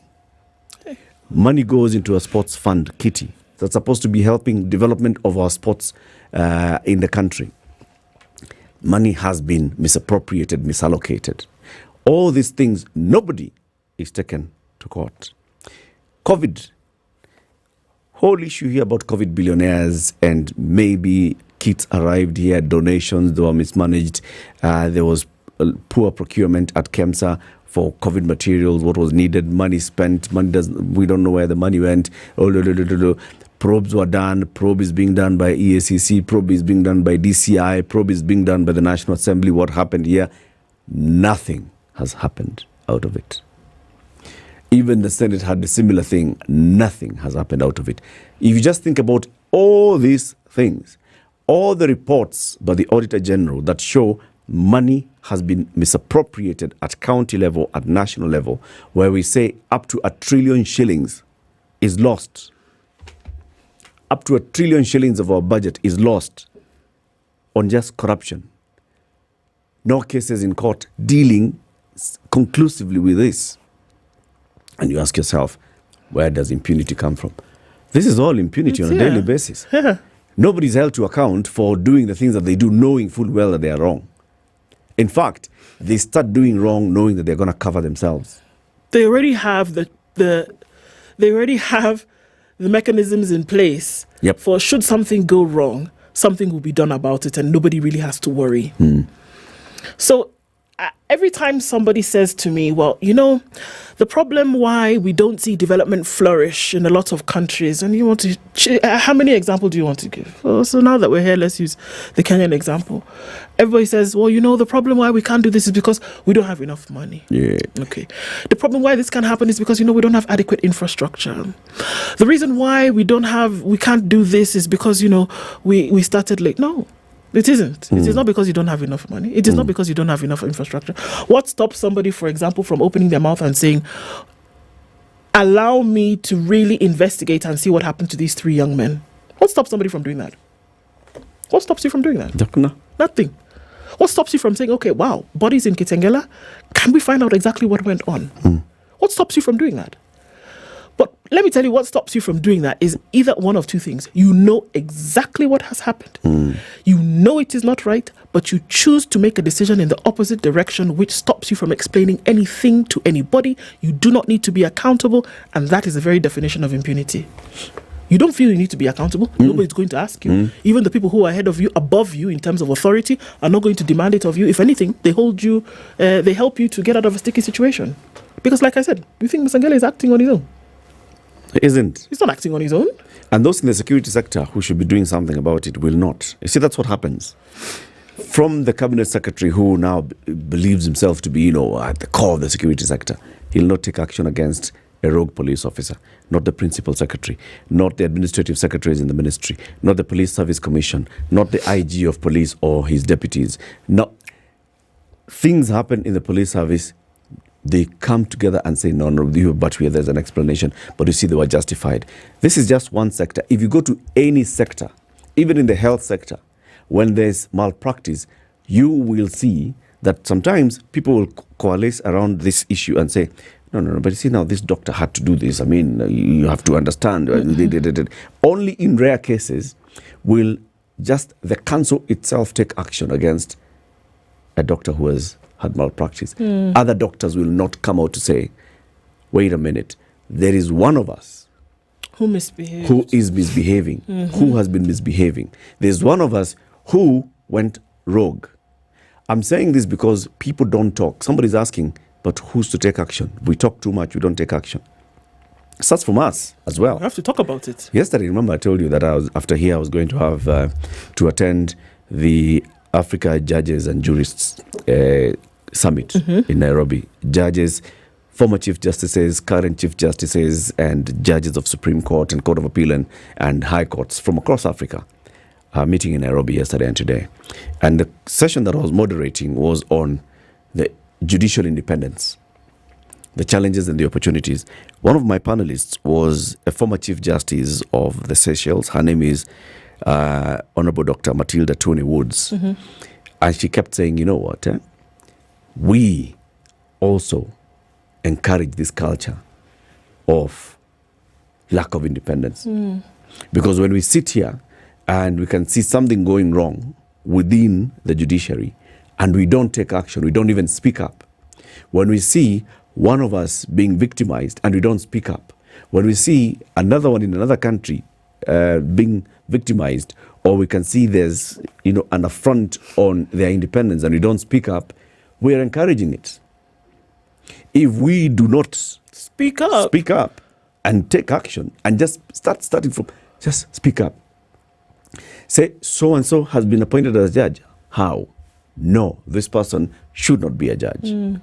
Or so-and-so has made this ruling. No, this ruling is a bit dodgy. Is dodgy. Let's look at it. Call out each other and say, the way you're going, you're going wrong. If you don't do that, then you cannot expect that the executive is the one that's going to uphold the independence of the judiciary, or the legislature will uphold the independence of the judiciary if the judiciary cannot start upholding its own independence. Okay? And that then moves out of there into all its other areas. We keep saying, not all cops are bad. So where are the good ones? Where are the good ones when their bosses and their colleagues and peers are behaving badly? Not all journalists are bad. Where are the good ones when there are the rogue ones? All of us. Absolutely. What role do we have to play to slay this dragon called impunity? And I think that there is danger in silence. There is a major danger in silence, because it is in silence that you hide a lot of these things. That if you do not have the agency to open your mouth and speak out when you see something like this happening, you actually make the situation worse. What do they call it? Omission, Abina, commission. Yeah, because guilty by association. Sins of omission and commission. Exactly. You don't speak up about it. You see something like that. We could look right now at 9 o'clock. We could choose to talk about something else. Yeah. There are many things going on. We can talk about roads that are being built around the country. We can. We can talk about a curriculum that is being rolled out. We can. But if you choose to be silent about the things that essentially are harming the very fabric of your society, then you also are just as guilty. We cannot keep quiet about certain things that we see going down the rabbit hole and say that, okay, well, we're doing our due diligence by highlighting issues. No. And I think the reason why we choose to stay silent sometimes as people is because you're uncomfortable with rattling the status quo. Yep. Which, if we want to see that there's accountability, there's transparency, there's proper management, you have to be comfortable with rattling the status quo. If you are not, then you might as well keep quiet. Yep. And we must speak out to all, even those that are friends of ours, even those that, you feel that you support. Okay, but you see they are trying, Come on. When an entire Inspector General of Police does not go to court, is sentenced, and instead of addressing the issue, decides, okay, I want to appeal. All right, it's their right to appeal. But let's call them out. Go to court, Bwana. Produce these people. At least come out and say, we are working to on find addressing them. These people. We are working. Come on. Why is Kithure Kindiki quiet? So what is he doing? Has he told his... guys to say hello? Where are these three gentlemen? Find them. Has he? Where is the president? Come on. No. He can see. He can clearly see on the headlines, even if the president was being busy, can clearly see on the headlines, this IG that I appointed. Surely, why wouldn't he answer a question? And I wanted this IG to be different from Kinoti, who was also sentenced to go to jail for not appearing in court. I want this IG to be different. This is what I expect of him. Why is the president silent? 29 minutes to 10.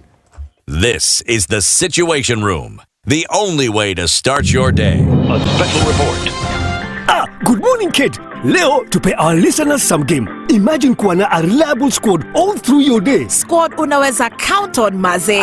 Uta enjoy all things finance and fun. Talk of transacting seamlessly. Plus, unaweza link other bank cards kwa app. Ulipe bills easily na uweke standing orders, Ku access loans za kugrow life yako nayo. It's just one time. Squad sasa ni loop. Loops here to suit your lifestyle. No matter what your financial or lifestyle need is, the Loop Squad will be there by your side to sort you out. Download Loop today.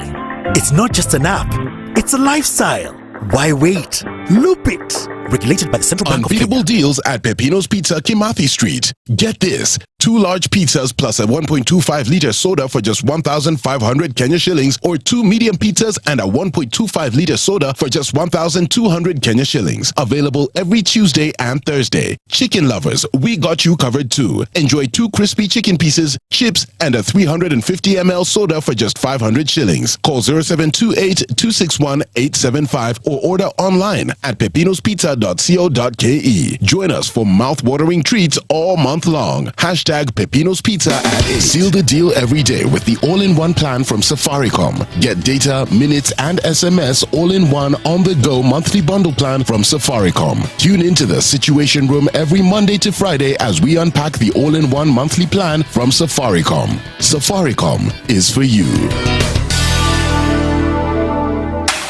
The weather with SpiceFM. It's sunny at 18 in Nairobi. We'll see highs of 27 and highs of 26 in a sunny Nakuru at 19. 17 and partly sunny in Nyeri, going to highs of 25. And we'll see highs of 24 in a sunny Eldoret at 18. Mombasa is partly sunny at 27, and at 28 it's sunny in Malindi, with sunny conditions at 26 in Kisumu and 24 in Kakamega. It's sunny at 24 in Kampala, going to highs of 29, while Dar es Salaam at 26 will be sunny, going to highs of 29. Johannesburg at 19 is sunny with highs of 27, while Mogadishu is sunny at 29 with highs of 30 and highs of 20 in a partly sunny Addis Ababa at 18. Light rain showers now start in Lagos at 25, and it's sunny at 24 in Kinshasa, going to highs of 32. Beijing Wednesday afternoon is sunny at 29, Paris is cloudy at 15, and London cloudy at 15 as well. New York still Tuesday night cloudy at 20, coming into Wednesday highs of 21 and lows of 19. Spice FM. Spice up your life.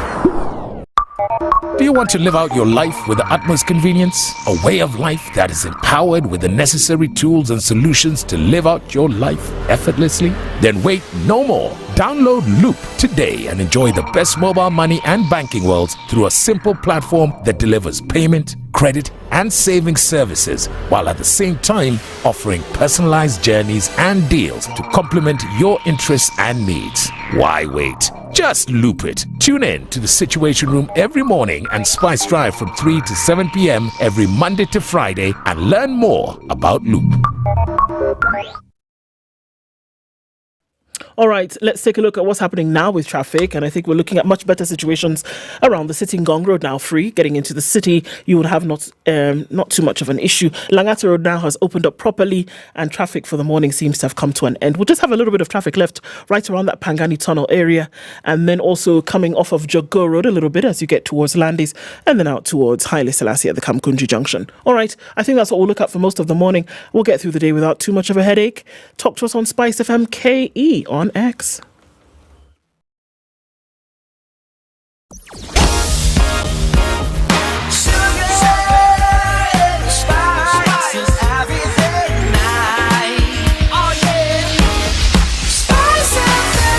Spice up your life. Mature, intelligent talk every morning. Spice up yourself.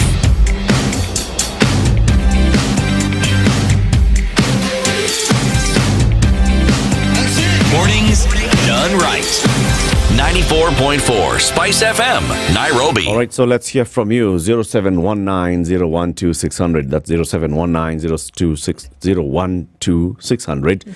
Or if you're outside the country and you don't want, you can call also from here. We will pick the call. You can post a comment as well on YouTube or Facebook where we're live streaming. And you can also tag us on X at SpiceFMKE. The culture of impunity. How do we deal with this thing? We are seeing it's permeated its way everywhere across government. When the very embodiment of it is a disobeying of court orders by the Inspector General of Police, and then in something that is completely related to anybody who has a brain on their mind, on their head, the withdrawal of judges of security to the judge who issued this order. Yeah, the excuse was being given. Those officers were going for specialized training. Is it only two of them that went for the training? And there's no other cop who could then have been assigned to this one, to this judge. While they went for the training? While they went for the training. And were there only two? The driver, the bodyguard. Were there only two in the training? You know, the thing is, that's what I'm saying. Anybody with something between their ears can just clearly see this. You've got to say this. Yeah. Sisi sio malenge. We may look yellow to you, but we're not pumpkin. Nope. Okay? So, what is it? How do we deal with this? How do we push back on this? The Law Society of Kenya has said, for example, in this particular case, want to push and take action. They want to go to the National Police Service Commission and say, this particular officer has gone rogue. Take action against this officer. Let this one be an example. The example that all other officers see, that everybody else sees. But you know all these things, we say, it's led from the very top.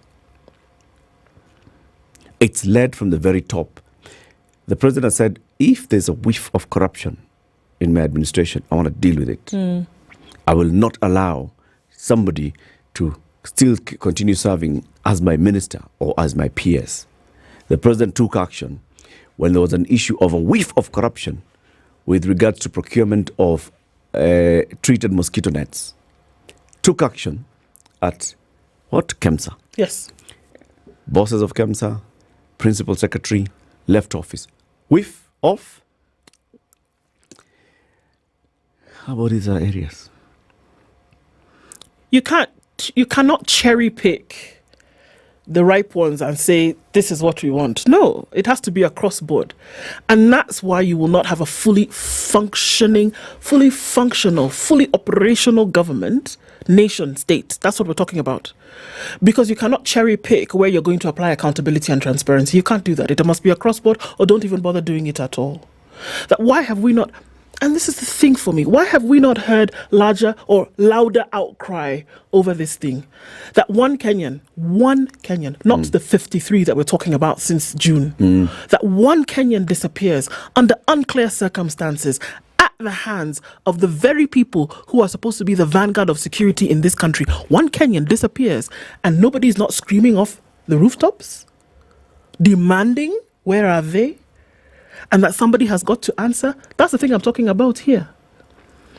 That's the thing that we're talking about, where other countries will say, our person, no, they did what? Bring them home. We'll deal with them at home. Because of that value that is placed on the life of the person who is deemed to be a citizen of the country. But that's what we're talking about. What value do you place on the responsibility that you've been given? What value do you place on the very lives that you've been given the mandate to protect? And like we said, it's not just life and death. The mandate to protect in everything that you're supposed to be providing for this citizenry, that you're supposed to be safeguarding for this citizenry. What value do you place on that? But it's very clear to us that if we're going from 0 to 10, the value that you place on it is below 0. Because if it was above 0, half the things that we are saying we would not see. That nobody has to beg you, please send money to children so they can go to school. Imagine. Nobody has to beg you, please make sure water is running so that when somebody goes to a health facility, they can be treated, for heaven's sake. Nobody has to beg you that there are places in this country where there's no road. People cannot move from point A to point B. Nobody has to beg you to not steal the money that's supposed to make sure those things are done. That's how we will know whether you've placed value on these lives or not. So that you dig out bodies from a dormitory town of Nairobi and that people are not in utter shock and dismay. Not even just Kenyans, but people at that level whereby security is supposed to be guaranteed. That nobody is shouting from the rooftops, there's a problem. It's a very deep-rooted problem. And if we don't talk about it and call it out, it is just going to continue sinking and sinking into this cesspool of impunity, and we'll just be looking at it and wonder tomorrow, how did we get here? We throw in things around it, we are going to have tighten laws. When it comes to corruption now, there's new laws being proposed. Let's tighten the laws on witness protection. Let's tighten the laws on whistleblower. Let's tighten the laws on conflict of interest. Because then, if we had those laws in place and we tighten the laws on conflict of interest and all this and the others, and they go through Parliament, then we are going to be able to be fighting corruption. Come on, man. No. Come on. When we had the issue, we still have the issue of Shakahola. When the issue of Shakahola first reared its ugly head, the basic question is, how did this happen? Okay, who are these people? The question of who those bodies are hasn't been answered to date. Only, I think, was it 10 or 12 that were identified and they were given to the families to go and bury? The rest, hundreds of bodies lying somewhere. The government has not been able to answer who these people are, how they ended up here, who's responsible for it. Nothing. And that is just being swept under the carpet. Hundreds of people have been killed in the north, in Baringo, in Laikipia, in Elgeyo Marakwet, in Turkana, in West Pokot. Banditry. Okay, the government has deployed military, police to go and pacify the area. Now we have pacified the area. We are taking it.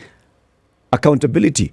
Who are the people who caused these deaths and wanton destruction of property?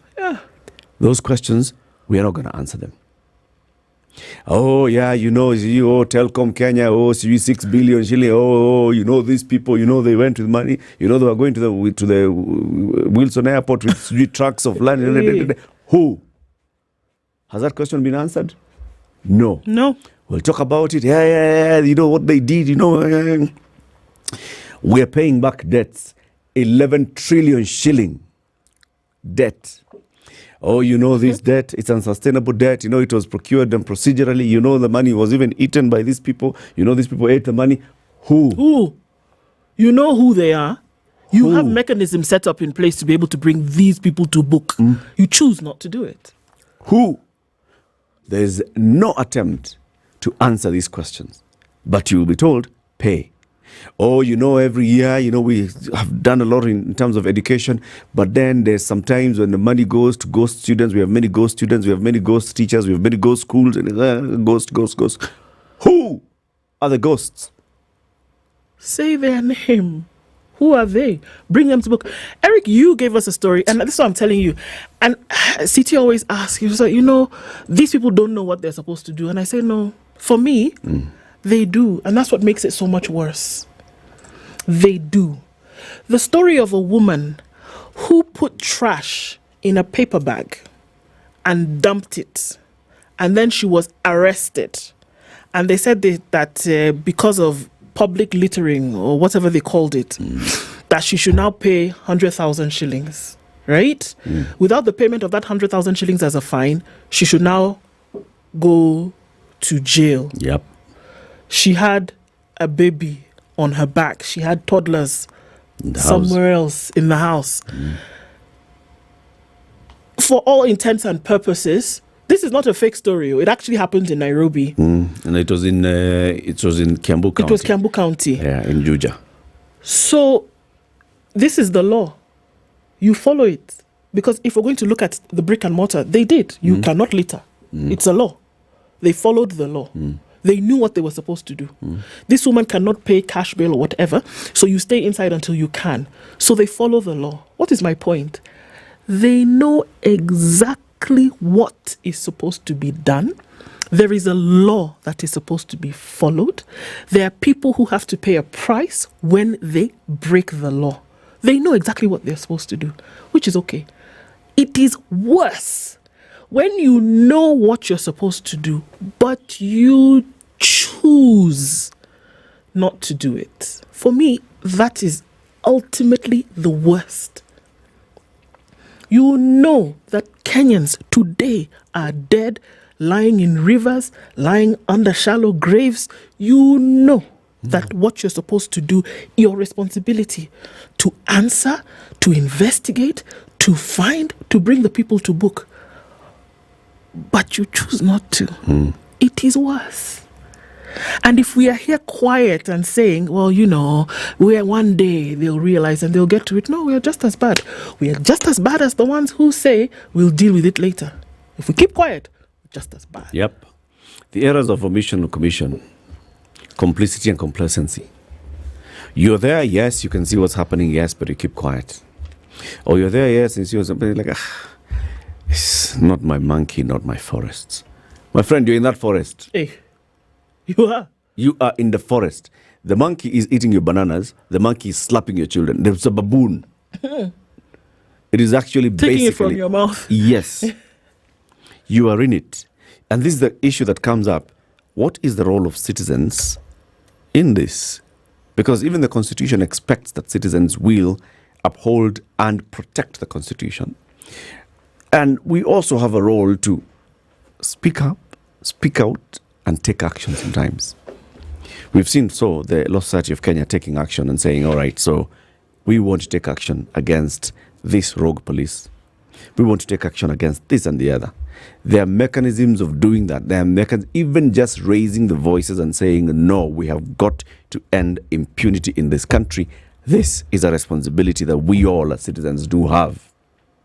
Wherever we are.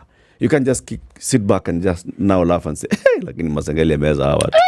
Yeah, it's funny. Huyu jamaa ni dume bwana. Mara 7. Huyu jamaa ni mnoma. Huyu ni mnoma. No. It is not about Masengeli being mnoma. It's about Bob Njage. And it's about Jamil Langton and Aslam Langton. These 3 are at the center of the case that was asking Masengeli to go to court to explain the whereabouts of these 3. As we speak, these 3 haven't been found. What are their family members saying? They haven't seen them. There's a photo in the page 4 of the Standard today of Haki Africa staff led by their ED, Yusuf Abubakar, who are protesting against the withdrawal of the security for Justice Lawrence Mugambi. Okay? But also in this story, which is a full-page story, it also quotes the family members of these people who are saying, you know what, we are still trying to look for them. Now, the distress of looking for these people is huge. There was a story in the Star yesterday that we read of this one man who is a single parent in Kisumu, says his son and his nephew were picked up from a house one night. They were roughed up. They were dumped somewhere. The son succumbed to injuries, died. The nephew sustained serious injuries. This man is wondering, what happened to my 24-year-old son? What happened? How do I answer for this 24-year-old son? Have you heard anybody say anything else about that? Nothing. Beyond him? No. Nothing. Every day, you have all these questions that are being asked. The family of Dela Ward MCA Yusuf Hussein Ahmed from Wajir County is filing a petition at the High Court demanding the IG of Police and the Director of DCI to produce him dead or alive. The petition comes after Yusuf was allegedly abducted in Nairobi South B on Friday, September 13th. He was picked up from a cab that he had ordered through an online service. The circumstances of his abduction have sparked heated debate and a legal case, as his family fears he may have been taken by police officers or DCI detectives.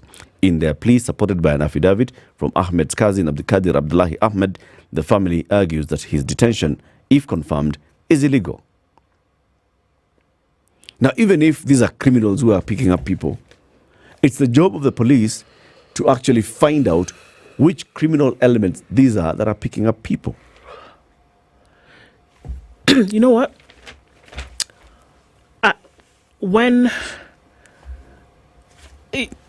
By their deeds you shall know them. I don't have to tell you I love you in order for you to know. There are certain things I will do and then you will know.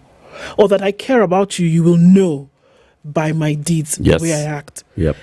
It's not dissimilar in this case. If I don't care about you, you will know. If I am not vested in making sure that things go right as the person who leads, you will know. Over and over and over again, those in positions of care have told you exactly how they regard you. They don't care. I beg you, believe them. They are telling you by their inaction how they actually regard you. They don't care. Believe them. Let's hear from Samson in Nairobi, who's on the line. Samson, hello. Okay, I'm putting on this line. Samson, good morning.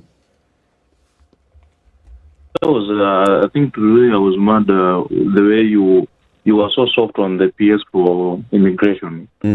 Because I think the right question that she was supposed to be asked is why is the government so much in a hurry to import those laborers, and while our youth are outside there, whenever they experience any problem in those countries, then the embassy are not responding on time, or still they even don't respond. Like I was seeing a case of this Algerian student who was imprisoned because of minor cases, but the embassy did not respond. Algerian? So I'm saying, Algerian student? Yeah, there's an Algerian student who was imprisoned because of, I think the student was assaulted, and then the case did not go well with the student and he was imprisoned. And I mean, that is just one of the examples, apart from many examples where we import labor to other countries, but when our citizens are experiencing difficulties in those countries, the embassy does not respond on time, or still they do not respond. But now government comes here and starts importing the laborers, and it's so unfortunate that we are importing laborers while the foreigners like Adani, they are allowed to come into the country and come with the laborers from their countries, while we don't have jobs in Kenya. I think it's so unfortunate. Thank you, Samson. So 0719-012-600, we are addressing impunity in the country. What are your thoughts on this, and how do we address it? How do we tackle it? How do we push back when there's impunity? How do we raise the issues that have been raised and have been brought up, in the public domain? You can see when officers who are supposed to, when duty bearers don't perform the job that they're supposed to be performing, what do we do? We normally do keep quiet. That's what we do. But I think my thing is that you can't keep quiet. And I realize and I understand, and to an extent I appreciate, and I think a lot of us do, that the fear that is latent in a lot of people to actually speak up is a real thing. That you do not know if you will join the disappeared. That if you speak up today and say this cannot be, that will something happen to you by virtue of the fact that you've spoken up or that you've demanded or asked? But I think that there needs to be a consolidation of that thinking, where people are coming together to appreciate and understand that things as they have been in the past cannot continue if you truly want to have a country that operates. Goro, good morning. Good morning, ladies and gentlemen. How have you been doing? Very well. Good morning. Yeah, it's good. You have a very open space and a very, important space for discussion, but I don't think you are on the point. One, before I come to the main point, if you meet Akelo Misori, sorry to take you back a little, because I did not get that space. If you meet Akelo Misori of Kupet or the Nat Group, you better tell them that they should learn how to run those trade unions from history. Adea Dongo ran it very well, and they should borrow leaves from those kind of examples. Teacher strikes are never called on third term, because third term is an examination term. Now, if you do it a strike on third term, nobody will be on your side, because the parents that are the public that is supposed to support you want their children to have time for the preparation for the examination. So teacher strikes are usually called in first term or second term, not in third term. Point made. Now to today's one. Yeah. Now let's come to the point on card. I don't see the value of the question you people are posting, that what should we do? Because that's exactly why those Gen Zs came on the streets. They saw something wrong with the administration. And you could see that their move was supported countrywide. And what happened? It is the same you people that, compromised that effort. Which you people? Now, the same Kenyan leaders. Okay. Because you have seen the politician, the oldest politician in the country, taking time to go and side with the government, which is actually being faulted, which is being told to quit. Now that oldest politician is going to take sides with him and then say, just carry on, we are with you. And then he gains that unnecessary courage now to exercise the same impunity you people are talking about. I mean, it doesn't make sense. What's your solution, Gor? Solution? Oh, you are asking a very wonderful question. I told you one time I need some space there. Solution is the foundations upon which we are resting. How is the African governance founded? We are still founded on the colonial structures, colonial systems, colonial mentalities. That's exactly what these people are using. Now, where they are making impunity is that they are going slightly beyond what the Muzungu did. Muzungu was not putting people in the, chopping bodies and keeping in the quarries or in the Vayala. No. Gor. They were not. Beyond observation. Beyond observation. What's the solution? Solution is go back to the foundations. Solution is education. Because it is through education that these people get what they are going to put into governance. All right. So it means we have to go back to education and, redefine it. In fact, I'm working on that concept. It's a big concept. Sawa. Thank you. Thank you. Let's hear from Boaz. Education. Gore, point made. We'll have a conversation again with you. Boaz, in a minute. Hello, Eric. Good morning. Good morning. Morning. And City and the team that there. Actually, I've been listening. Boaz, in a minute, we are coming to the end, so we only have, now you have 40 seconds. Okay. Sorry, I said you've done a good job. You have told Kenyans the problems are there, and I think Kenyans should not lose hope. Because listening to many people, they are saying what can be done. I think they have a responsibility. They can still put on the pressure. They can still conscientize others, make others aware. So that critical awareness process is required. They also need to organize instead of lamenting. Let them not agonize. Let them organize. And the students, particularly the college and university students, they must actually come together right now more than any other time before, because the future of Kenya in terms of education is at risk. Thank you. Thank you very much. And thank you to everybody else who I see is now. Now is the time they've decided to start calling. Anthony in Mombasa and the rest. Well, we'll open up the phone lines in coming days for this conversation to continue. Thank you for participating and for tuning in to the Situation Room today. We've been here from 6 a.m. It's now coming up to 10. We'll be back tomorrow and the day after. Do have yourselves a lovely day. Remember, if you tune in to Spice Drive with Quach, you stand a chance of winning 5,000 shillings courtesy of Loop. Our social media guy is going to get in touch with one of you who has sent a message to tell us who has won the 3,000 bob courtesy of Safaricom. Remember, dial *544#. Go to Go Monthly, then select the all-in-one bundle and you win. It's 10 a.m. Have a lovely day.